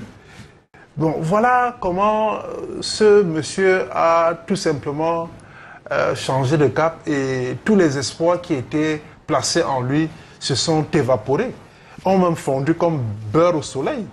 Et finalement, tout le système qu'il a entretenu, qu'il a mis en place et huilé, est un système de prébendier, un système de rente où chacun veut accaparer le maximum de milliards possible pour s'assurer un matelas financier et un repos doré dès le lendemain qu'on n'est plus aux affaires. Donc, moi, je pense que ce qui arrive à Kribi et ce qui devrait même arriver ailleurs devrait tout simplement nous pousser à comprendre qu'effectivement, il est temps qu'on débarrasse le plancher, autant pour moi. Il est temps que M. Biya et son régime comprennent que ça ne va pas et que on peut leur aménager une sortie honorable en démissionnant tout simplement et en confiant les rênes de ce pays à des hommes purs, sûrs, sur qui les profondes aspirations du peuple sont orientées maintenant, c'est-à-dire des hommes qui sont véritablement des patriotes, parce qu'on a le sentiment que tous ces gens-là ne travaillent pas pour le Cameroun. On a en droit de se poser des questions. Est-ce que c'est vraiment des Camerounais qui se comportent ainsi dans leur propre pays? Est-ce que nous allons nous développer? Est-ce que c'est les... Excusez-moi, je n'ai rien contre les Congolais. Est-ce que c'est les Congolais qui viendront développer le Cameroun en notre place? C'est quand même incroyable que ceux qui sont comme des modèles aujourd'hui, qui ont fait leur temps, continuent à ne pas penser à l'avenir de ce pays et continuent comment on dit ça, à détruire tout le petit capital de confiance que le peuple leur a placé en eux. Donc moi je trouve ça scandaleux que dans ce pays, qu'on n'arrive pas enfin à comprendre que l'intérêt général doit primer sur tout. Le vivre ensemble est une donnée fondamentale pour une nation qui veut être émergente. De belles paroles philosophiques, Bandakani. Mais qu'est-ce qu'on peut faire dans ce régime? On a l'impression que quand on dit stop, on vole encore plus. Donc on s'en bat à Bamenda, à Yaoundé, mais c'est un biaïsme. Je ne sais pas comment qualifier cette maladie qui pousse l'autre à voler tout. Que peut faire Biya? Je ne sais même plus qui est accusé. C'est pas compréhensible quand même. C'est pas compréhensible. Très belle question, Martial. Martial, comme vous avez l'art de les poser. Vous savez qui est le chef de l'État du Cameroun? C'est le gestionnaire du régime néocolonial. Vous savez qu'en gestion, la mission d'un gestionnaire, c'est de rentabiliser les investissements. C'est de faire que là où l'investisseur a même 1000 francs, que l'investisseur rentre avec 10 000. Je vous dis que le régime néocolonial, l'investissement néocolonial qui a été fait dans les pays africains par la France, il ne faut pas oublier ça, on ne va pas parler de ce régime sans parler de la France. Non, allez-y, hein, personne ne vous a coupé. Non, je sais que c'est un plateau extrêmement libre ici. Si mon plateau, on ne peut plus s'exprimer, on ne s'exprimera plus nulle part ailleurs. Rassurez-vous. On se battra jusqu'à la mort. Je confirme cela parce que je connais ta trajectoire en matière de journalisme. Donc, j'étais en train de dire que l'investissement néocolonial français dans les 14 pays qui sont le précaré doit être fructifié. Et vous avez des gestionnaires qui sont là pour fructifier. C'est le rôle d'un monsieur comme Paul Biya. Quand vous demandez qu'est-ce qu'on peut faire, on ne peut rien faire d'autre que ce qui est fait. À savoir amener ce pays à une deuxième recolonisation. C'est de cela qu'il s'agit, Martial Bissok.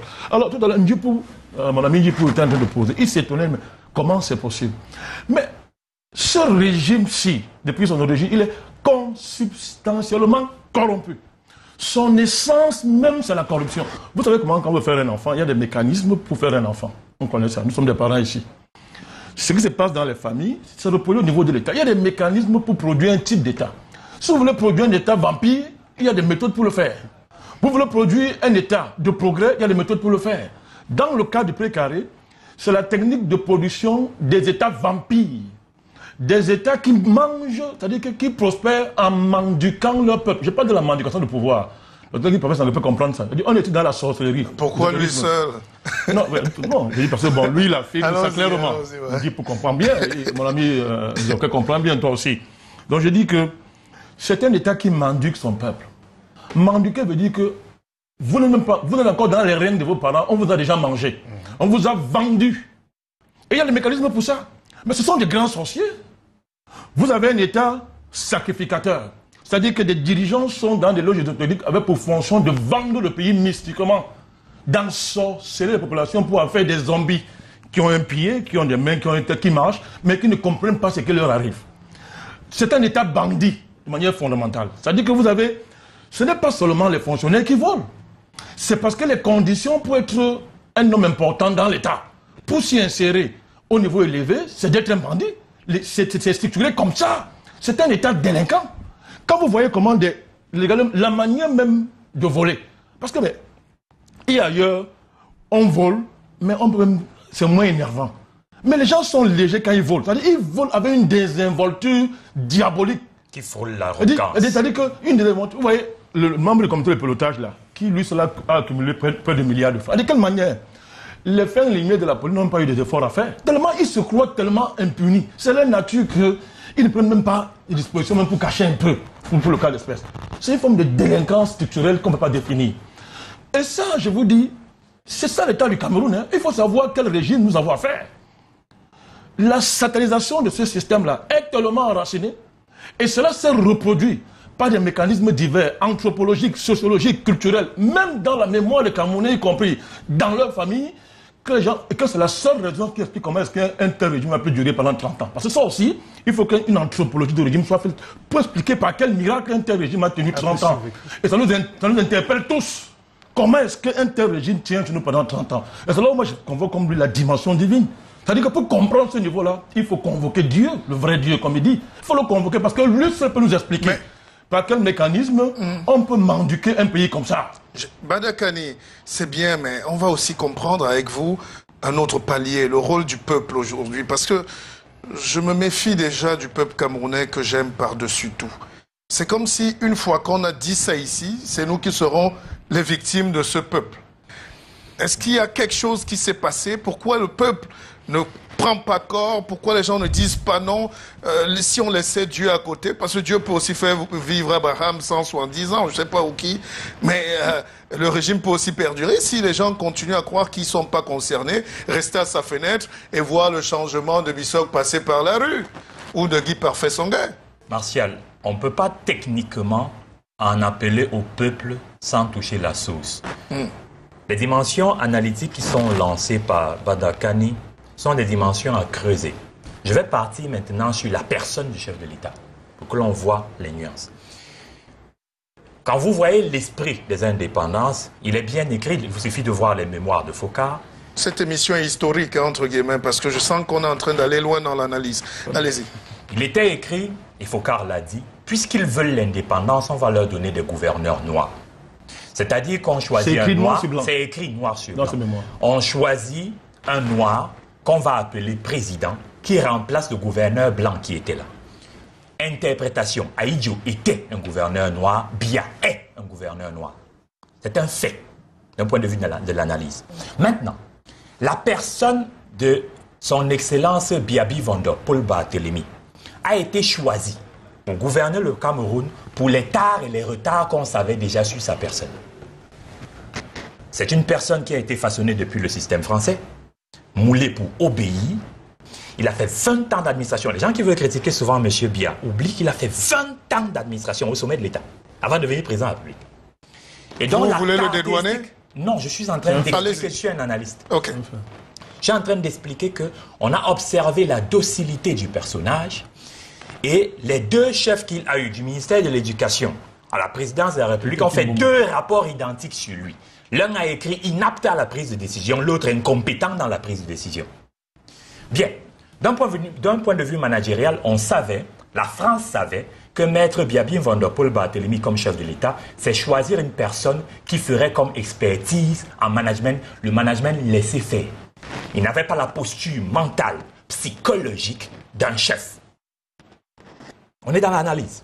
Donc à partir de ce moment, tout ce qui s'est passé, partant du coup d'État en 1984, allait parfaitement en harmonie avec leurs prévisions. Il a été déstabilisé dans le peu d'autonomie décisionnelle qu'il avait en pensant tout simplement qu'il lui faut défendre désormais son poste. Ça veut dire que quoi? M. Biya a développé une seule expertise en 34 ans de pouvoir, c'est comment rester là. Lorsque vous voyez son mode de fonctionnement, c'est une personne qui pratique, demandez aux experts en management, ils vont vous le dire. Le management, laissez faire. La seule chose où il ne laisse pas faire, c'est tout mécanisme qui représente de près ou de loin un danger pour sa position de pouvoir. Et le peuple dans tout ça, docteur? À cause de cette façon, il faut comprendre l'enchaînement. On est en pleine ingénierie institutionnelle. À cause de ce mécanisme que lui, il a développé, de sa façon de gouverner, les micro-entités systémiques autour de lui ont compris qu'il règne, qu'il ne gouverne pas. Et elles ont pris le pouvoir autour de lui. Dans ces mécanismes de prise de pouvoir autour de M. Biya, ils sont entrés d'abord parce qu'ils comprennent ça, tout est spirituel. Le pouvoir s'acquiert d'abord de façon spirituelle. Et là, on est dans le domaine ésotérique, c'est-à-dire le domaine du diable. Ils ont engagé un certain nombre de mécanismes depuis la dimension ésotérique pour anéantir le peuple. Ça, c'est la première étape où ils ont travaillé. Deuxième étape, tuer toute forme d'émergence en veillant à ce que jamais personne ne lève la tête. Ils ont institué la peur. Parce que vous vouliez comprendre, voilà les éléments qui ont été utilisés. On a institué la peur en faisant de nos résistants des maquisards. Ce qui fait que les enfants, quand on leur parle de leurs grands-parents, ils ne savent pas que leurs grands-parents étaient de véritables héros. Ils pensent que leurs grands-parents étaient des bandits.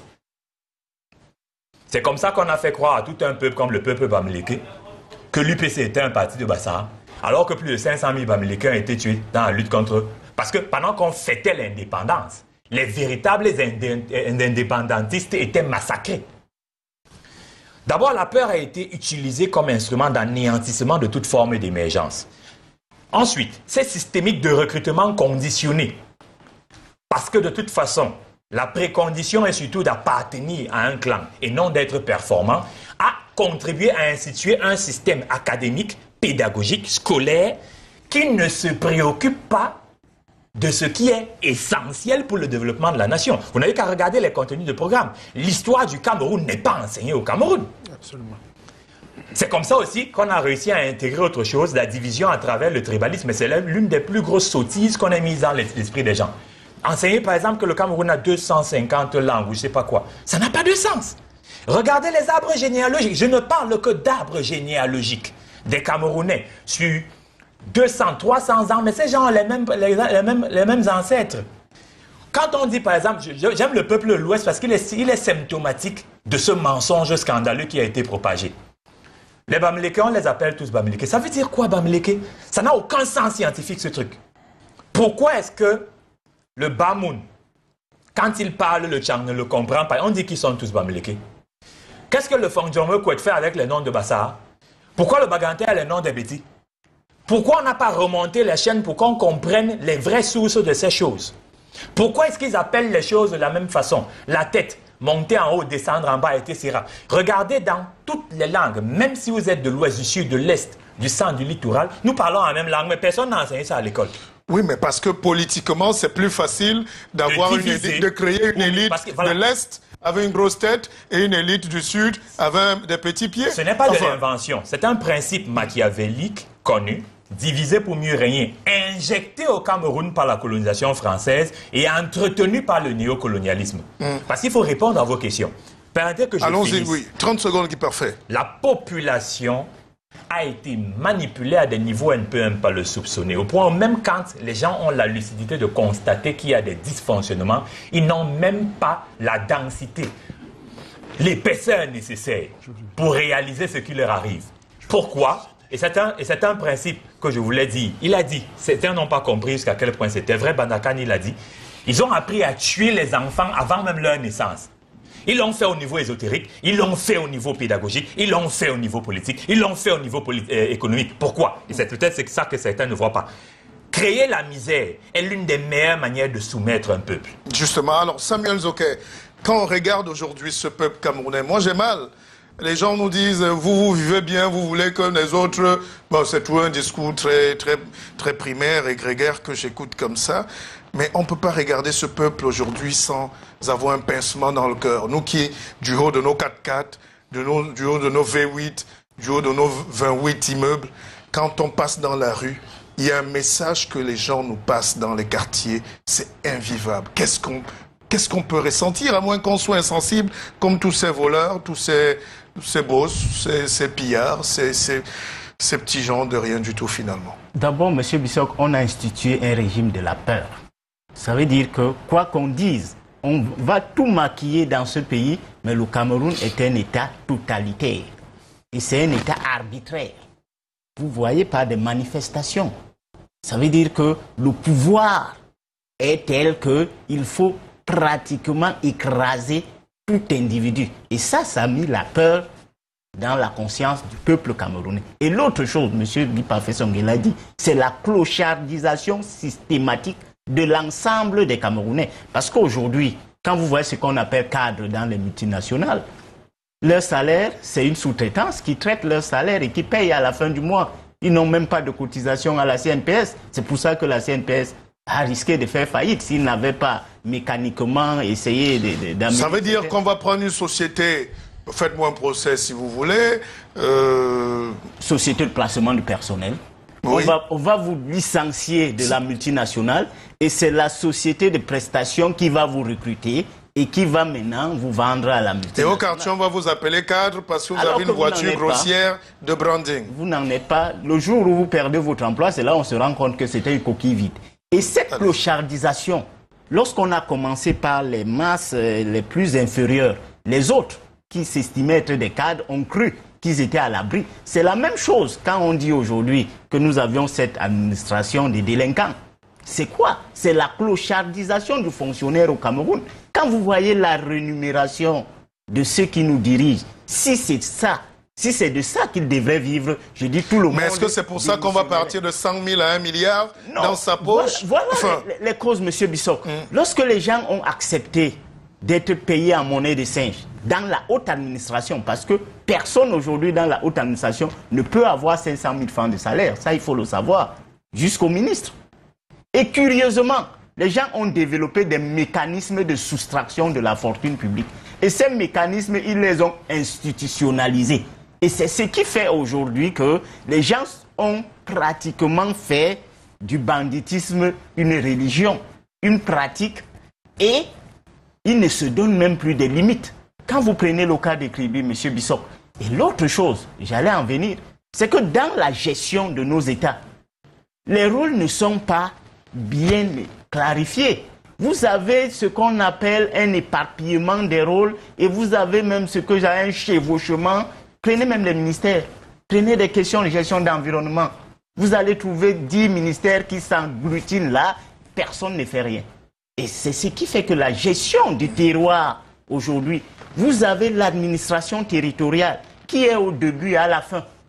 Comment un sous-préfet peut être celui qui va faire les descentes pour matérialiser les terrains? C'est lui qui va constater la rémunération qu'on doit accorder à ceux qui ont été déguerpis et c'est lui qui doit venir verser cet argent aux bénéficiaires. Et grossièrement, ils ont l'argent liquide sur leur table. Et curieusement... Et un des gars m'a dit, je ne vous coupe pas, que mais, M. Bissok, on ne peut pas toucher le miel sans en garder un peu au bout des doigts. Si j'étais un officier, un procureur, ben bon, allez-y. Donc, M. Bissok, vous voyez donc un seul individu est ordonnateur de la dépense. c'est lui qui exécute la dépense, c'est lui qui analyse la qualité de la dépense, c'est lui qui contrôle. Juge Donc, de l'opportunité. alors, justement, et curieusement, oui. c'est la même personne qui se retrouve donc au début et à la fin. Les gens se sont attribués les terres à Kribi alors qu'ils ne sont pas originaires des villages où il y a eu... Mais comment vous pouvez avoir un port prospère si ceux qui ont le sang et le nombril là sont spoliés et volés? Mais c'est de la malédiction. Alors Dipou, qu'est-ce qu'on peut faire? On a tous dit de très belles choses qui vont rester. Oui, vous allez revenir, mais qu'est-ce qu'on peut dire puisqu'on est en train de courir dans cette gabégie, dans cette hymne à la gabégie au Cameroun et à l'impunité? Je voudrais m'intéresser au rôle du peuple camerounais. Parce que dans cette affaire, je crois que tous les voyants indiquent clairement qu'il n'y a plus rien à faire. Le régime est pourri, le système est compromis, de la tête aux pieds. Les hommes ne sont plus crédibles. Peut-être avec la nouvelle classe politique que vous représentez, vous êtes probablement l'une des fiertés de la jeunesse camerounaise, ce qui converge les aspirations du peuple profond. Donc je voudrais interroger ce peuple-là pour dire que s'il est resté jusque-là comme un spectateur stérile, il faut faire très attention. Parce qu'à un moment donné, lorsqu'on a accumulé trop de frustration, on devient incontrôlable. Regardez autour de nous. On a vu ce que les autres ont appelé le printemps arabe. Ça a balayé des généraux, ça a balayé des dictateurs, ça a balayé... Allez même en Afrique de l'Ouest, au Mali, au Burkina Faso, il y en a marre, etc. Donc vous voyez, quand le peuple accumule des frustrations, il devient incontrôlable et dangereux en même temps. Cela veut dire que moi j'ai bon espoir que ce peuple un jour va se lever comme un seul homme pour dire stop. Je voudrais, c'est pas une invite à la rébellion, loin s'en faut, nous ne sommes pas là pour ça. C'est un plateau républicain. Nous analysons juste les faits et puis nous essayons de tirer des leçons qui s'imposent. Donc ce peuple a un rôle moteur à jouer dans ce qui peut être considéré comme la récupération d'un Cameroun qui est exempt, si on peut le dire ainsi. Parce que vraiment dans tous les secteurs d'activité, rien ne va. Rien ne va, même le simple petit domaine du sport qui nous donnait un peu de fierté et fédérait. Non, il a des idées, il s'active beaucoup, il est âprement mené à la lutte pour la liberté. Pour les libertés, j'allais dire. Et Bandakani, c'est un honneur aussi de vous avoir dans 90 minutes politiques. Bienvenue. Vous ne m'empêcherez pas de retourner l'honneur aux journalistes et aux hommes politiques. C'est... Oui. Candidat à l'élection présidentielle, il faut assumer ça maintenant. Bien sûr, il y a... On ne peut pas déconnecter on ça. va pas se dédire. On ne va pas déconnecter ça. Donc c'est un immense plaisir, n'est-ce pas, d'être là. Je salue mon ami, du coup. J'apprécie la prémonition qui va se réaliser. Hein. Merci. Qui va se réaliser. Je salue tous vos millions de spectateurs dans le monde entier. Canal 2, c'est une chaîne internationale. Regardez dans le monde entier. Tout à fait. Je voudrais saluer tous les spectateurs qui nous regardent. Une fois de plus, c'est un immense plaisir d'être sur ce plateau. Alors, Guy Parfait-Songhai, c'est un politologue et j'allais mettre à côté homme de Dieu parce qu'il a eu une révélation. Il soigne, il guide, il enseigne. C'est un sujet qui mérite d'être traité entièrement à part, avec beaucoup de curiosité, peut-être d'intrigue aussi et de compréhension. Merci Guy Parfait de venir et c'est rare vos sorties surtout en ce moment. Merci Martial Bissoc. Bonjour aux téléspectateurs de Canal 2. Ça fait longtemps qu'on n'avait pas fait de direct à Canal 2. Il m'agrée d'être là parce que de toute manière, toutes ces casquettes, je les porte bien. L'homme de Dieu sert une royauté qui s'intéresse à tous les compartiments de la vie humaine. Il y a une petite chose peut-être qu'il faudrait que les uns et les autres corrigent. Il faudrait que les hommes cessent de croire qu'il y a des compartiments de leur vie qui ne concernent pas Dieu. Et il faut qu'ils cessent de coincer Dieu dans le carcan religieux. Dieu est en tout. Dieu est dans tout.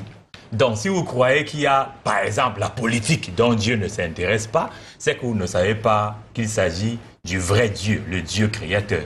Donc, je suis tout à fait à l'aise dans ma casquette d'homme de Dieu et de politologue parce que tout cela fait partie du service à Dieu, de bien faire son travail là où on est. Bon, maintenant, le terme révélation, c'est bien plus que ça. Les gens qui viennent chez moi le dimanche à midi ou les patients que j'ai à travers le monde, qui sont suivis soit depuis mon mur Facebook, soit depuis mon site internet www.guyparfaitsongué.com, savent que c'est au-delà de la révélation. J'ai une succession de dons qui ont été allumés, qui sont effectifs. Effectivement, le don de guérison, à la base, il y a le fait de pouvoir faire les prédications, ce qu'on appelle le don d'évangélisation, où il y a des enseignements assez spécifiques qui sont révélés parce que je ne fais que transmettre ce que le Seigneur me donne. Il y a le don de prophétie, il y a le don de délivrance. Ceux qui viennent chez moi savent qu'on gère même des cas de possession, donc c'est loin d'être une rumeur ou quelque chose de léger. On est en train d'assister à la mort de l'enseignant pour la soutane. Il se trouve que l'enseignant reste vivant. Guy Parfait, on revient. Permettez-nous de faire le tour. Vous aurez la parole, évidemment, parce qu'on va terminer avec Samuel Zoquet, qui est évidemment un analyste politique, ingénieur agronome à la base et consultant. Et il mène bien ses activités. Bonjour Samuel. Bonjour M. Bissok, bonjour à l'ensemble du panel qui vous accompagne ce midi. Bonjour à l'ensemble des téléspectateurs dissimulés dans le monde qui ont pris l'habitude de regarder ce programme qui est véritablement un jeu de neurones et une tribune où on essaie de débattre des questions politiques. Alors, le premier thème, Cameroun, le thermomètre. J'allais d'ailleurs dire, quand je venais tout à l'heure, que Cameroun, l'effondrement, mais certains hystériques allaient peut-être nous traiter d'alarmistes. Non, mais il y a effondrement. Effondrement physique, et puis intellectuel, mental, effondrement politique d'un système, et ça nous intrigue, ça intrigue la communauté internationale, et puis on va commencer justement par l'effondrement au stade, déjà. Bien évidemment, c'est la petite goutte d'eau qui est à mettre à l'actif d'un régime vieillissant et croulant qui dirige ce pays depuis 37 ans. Vous voyez que le Stade Omnisport qui était en cours de rénovation a défrayé la chronique dans la journée de vendredi ou jeudi, en matinée. On nous a annoncé qu'effectivement, il y a eu affaissement d'une aile de la tribune présidentielle du Stade Omnisport de Yaoundé et que dans l'intervalle, on a enregistré un mort et plusieurs blessés graves. Malgré les visites multipliées ces jours-ci, j'avais envie de dire, d'appeler ça des sorties plutôt médiatiques et proches du vouloir, du paraître. Malgré toutes ces sorties du PM, on a véritablement du mal à croire qu'effectivement le Cameroun pourra véritablement abriter la compétition de la CAN de 2016 qui est prévue vers la fin de l'année. Et donc, on assiste encore une fois à une sorte d'improvisation. On est à la veille, pratiquement à quelques mois d'une échéance sportive continentale de haut niveau. Et les structures, des infrastructures sportives ne sont pas encore à jour.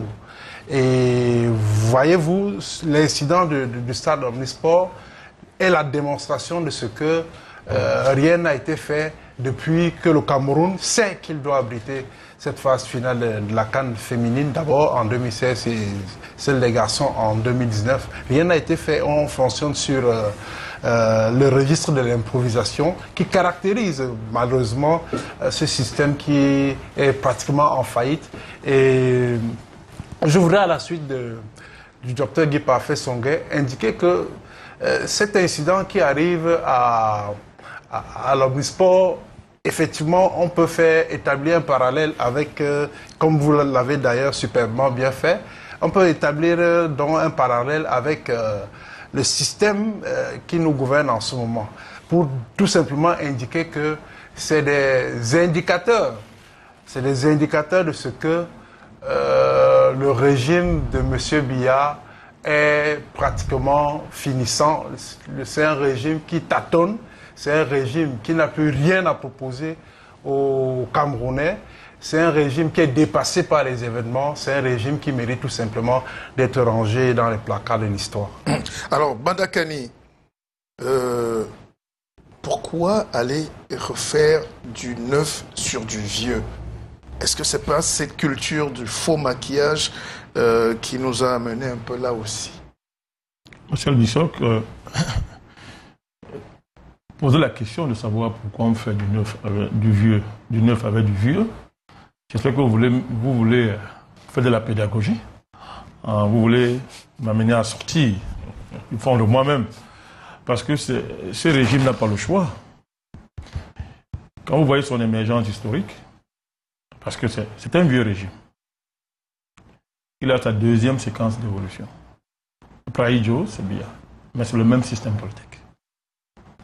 Biya a aggravé parce que l'aggravation de la vacuité historique de tel régime est inscrit dans l'évolution. Même si ça avait été Aïdjo qui était trouvé président, on assisterait à ce convoi-là. Vous n'avez qu'à voir ce qui s'est passé en Côte d'Ivoire avec le vieux Houphouët et les autres. C'est la structure de ces régimes-là qu'il faut interroger sérieusement si on veut comprendre. Ils ne peuvent que bricoler. Ils n'ont pas d'autre choix. Ça surprend ceux qui se contentent de comptabiliser les effets au détriment des causes. Pour comprendre ce régime, il faut être un bon médecin, c'est-à-dire savoir articuler les effets à la cause. Si vous êtes un médecin, le docteur professeur Guéry, il comprend bien ça. Vous êtes médecin et que vous passez votre temps à soigner les effets d'un malade, vous le tuez en douceur. Il faut attaquer la cause, poser le diagnostic, attaquer la cause, et les effets vont disparaître parce que vous avez attaqué la cause. Donc, on est en face d'un système, d'un régime politique qui était condamné dès sa naissance et qui s'est effondré dès le jour où il est né. Vous n'avez qu'à convoquer les grands auteurs historiques. Les René Dumont ont écrit des choses que si vous lisez aujourd'hui, vous aurez même honte. Tout ce qui se passe dans René Dumont écrit. L'Afrique n'est mal partie. Il décrit quel est le destin de ce type de régime. Régime essentiellement néocolonial. Ce sont des régimes extrêmement néocoloniaux qui n'ont pas vocation à développer leur pays, mais plutôt à développer les contradictions néocoloniales pour les mener à leur extrémité. C'est-à-dire, comme au Congo, par exemple, je ne sais pas lequel, j'ai juste pris un Congo au hasard, pour s'assurer de sa longévité, de sa mort au pouvoir, on est prêt à brader le pétrole des Congolais. Mais vous avez tout dit. Le destin des États, comme ceux du Cameroun, c'est de nous conduire, c'est de nous reconduire à la colonisation. Et vous n'avez qu'à voir l'histoire de l'Afrique depuis la crise ivoirienne. Tout le monde sait, ce qui refusait de voir qu'il y a un projet de recolonisation de l'Afrique. Et c'est la mission historique des États néocoloniaux dont le Cameroun nous conduit à ça. Regardez le pays aujourd'hui, vous parlez de fondement. Regardez le pays. Regardez tous les indicateurs. Vous avez un pays qui, sous le président Aïdjo, avait quand même accumulé des indicateurs qui permettaient de savoir que bon, ce pays va quelque part. Il y avait des statistiques économiques, néocoloniales on peut dire, mais il y avait des acquis à ce niveau, de grosses entreprises publiques qu'on aurait pu transformer en champions, comme les Chinois l'ont fait par exemple, s'il y avait des gens qui avaient un projet. Mais après, qu'est-ce qu'on a fait? On a tout vendu.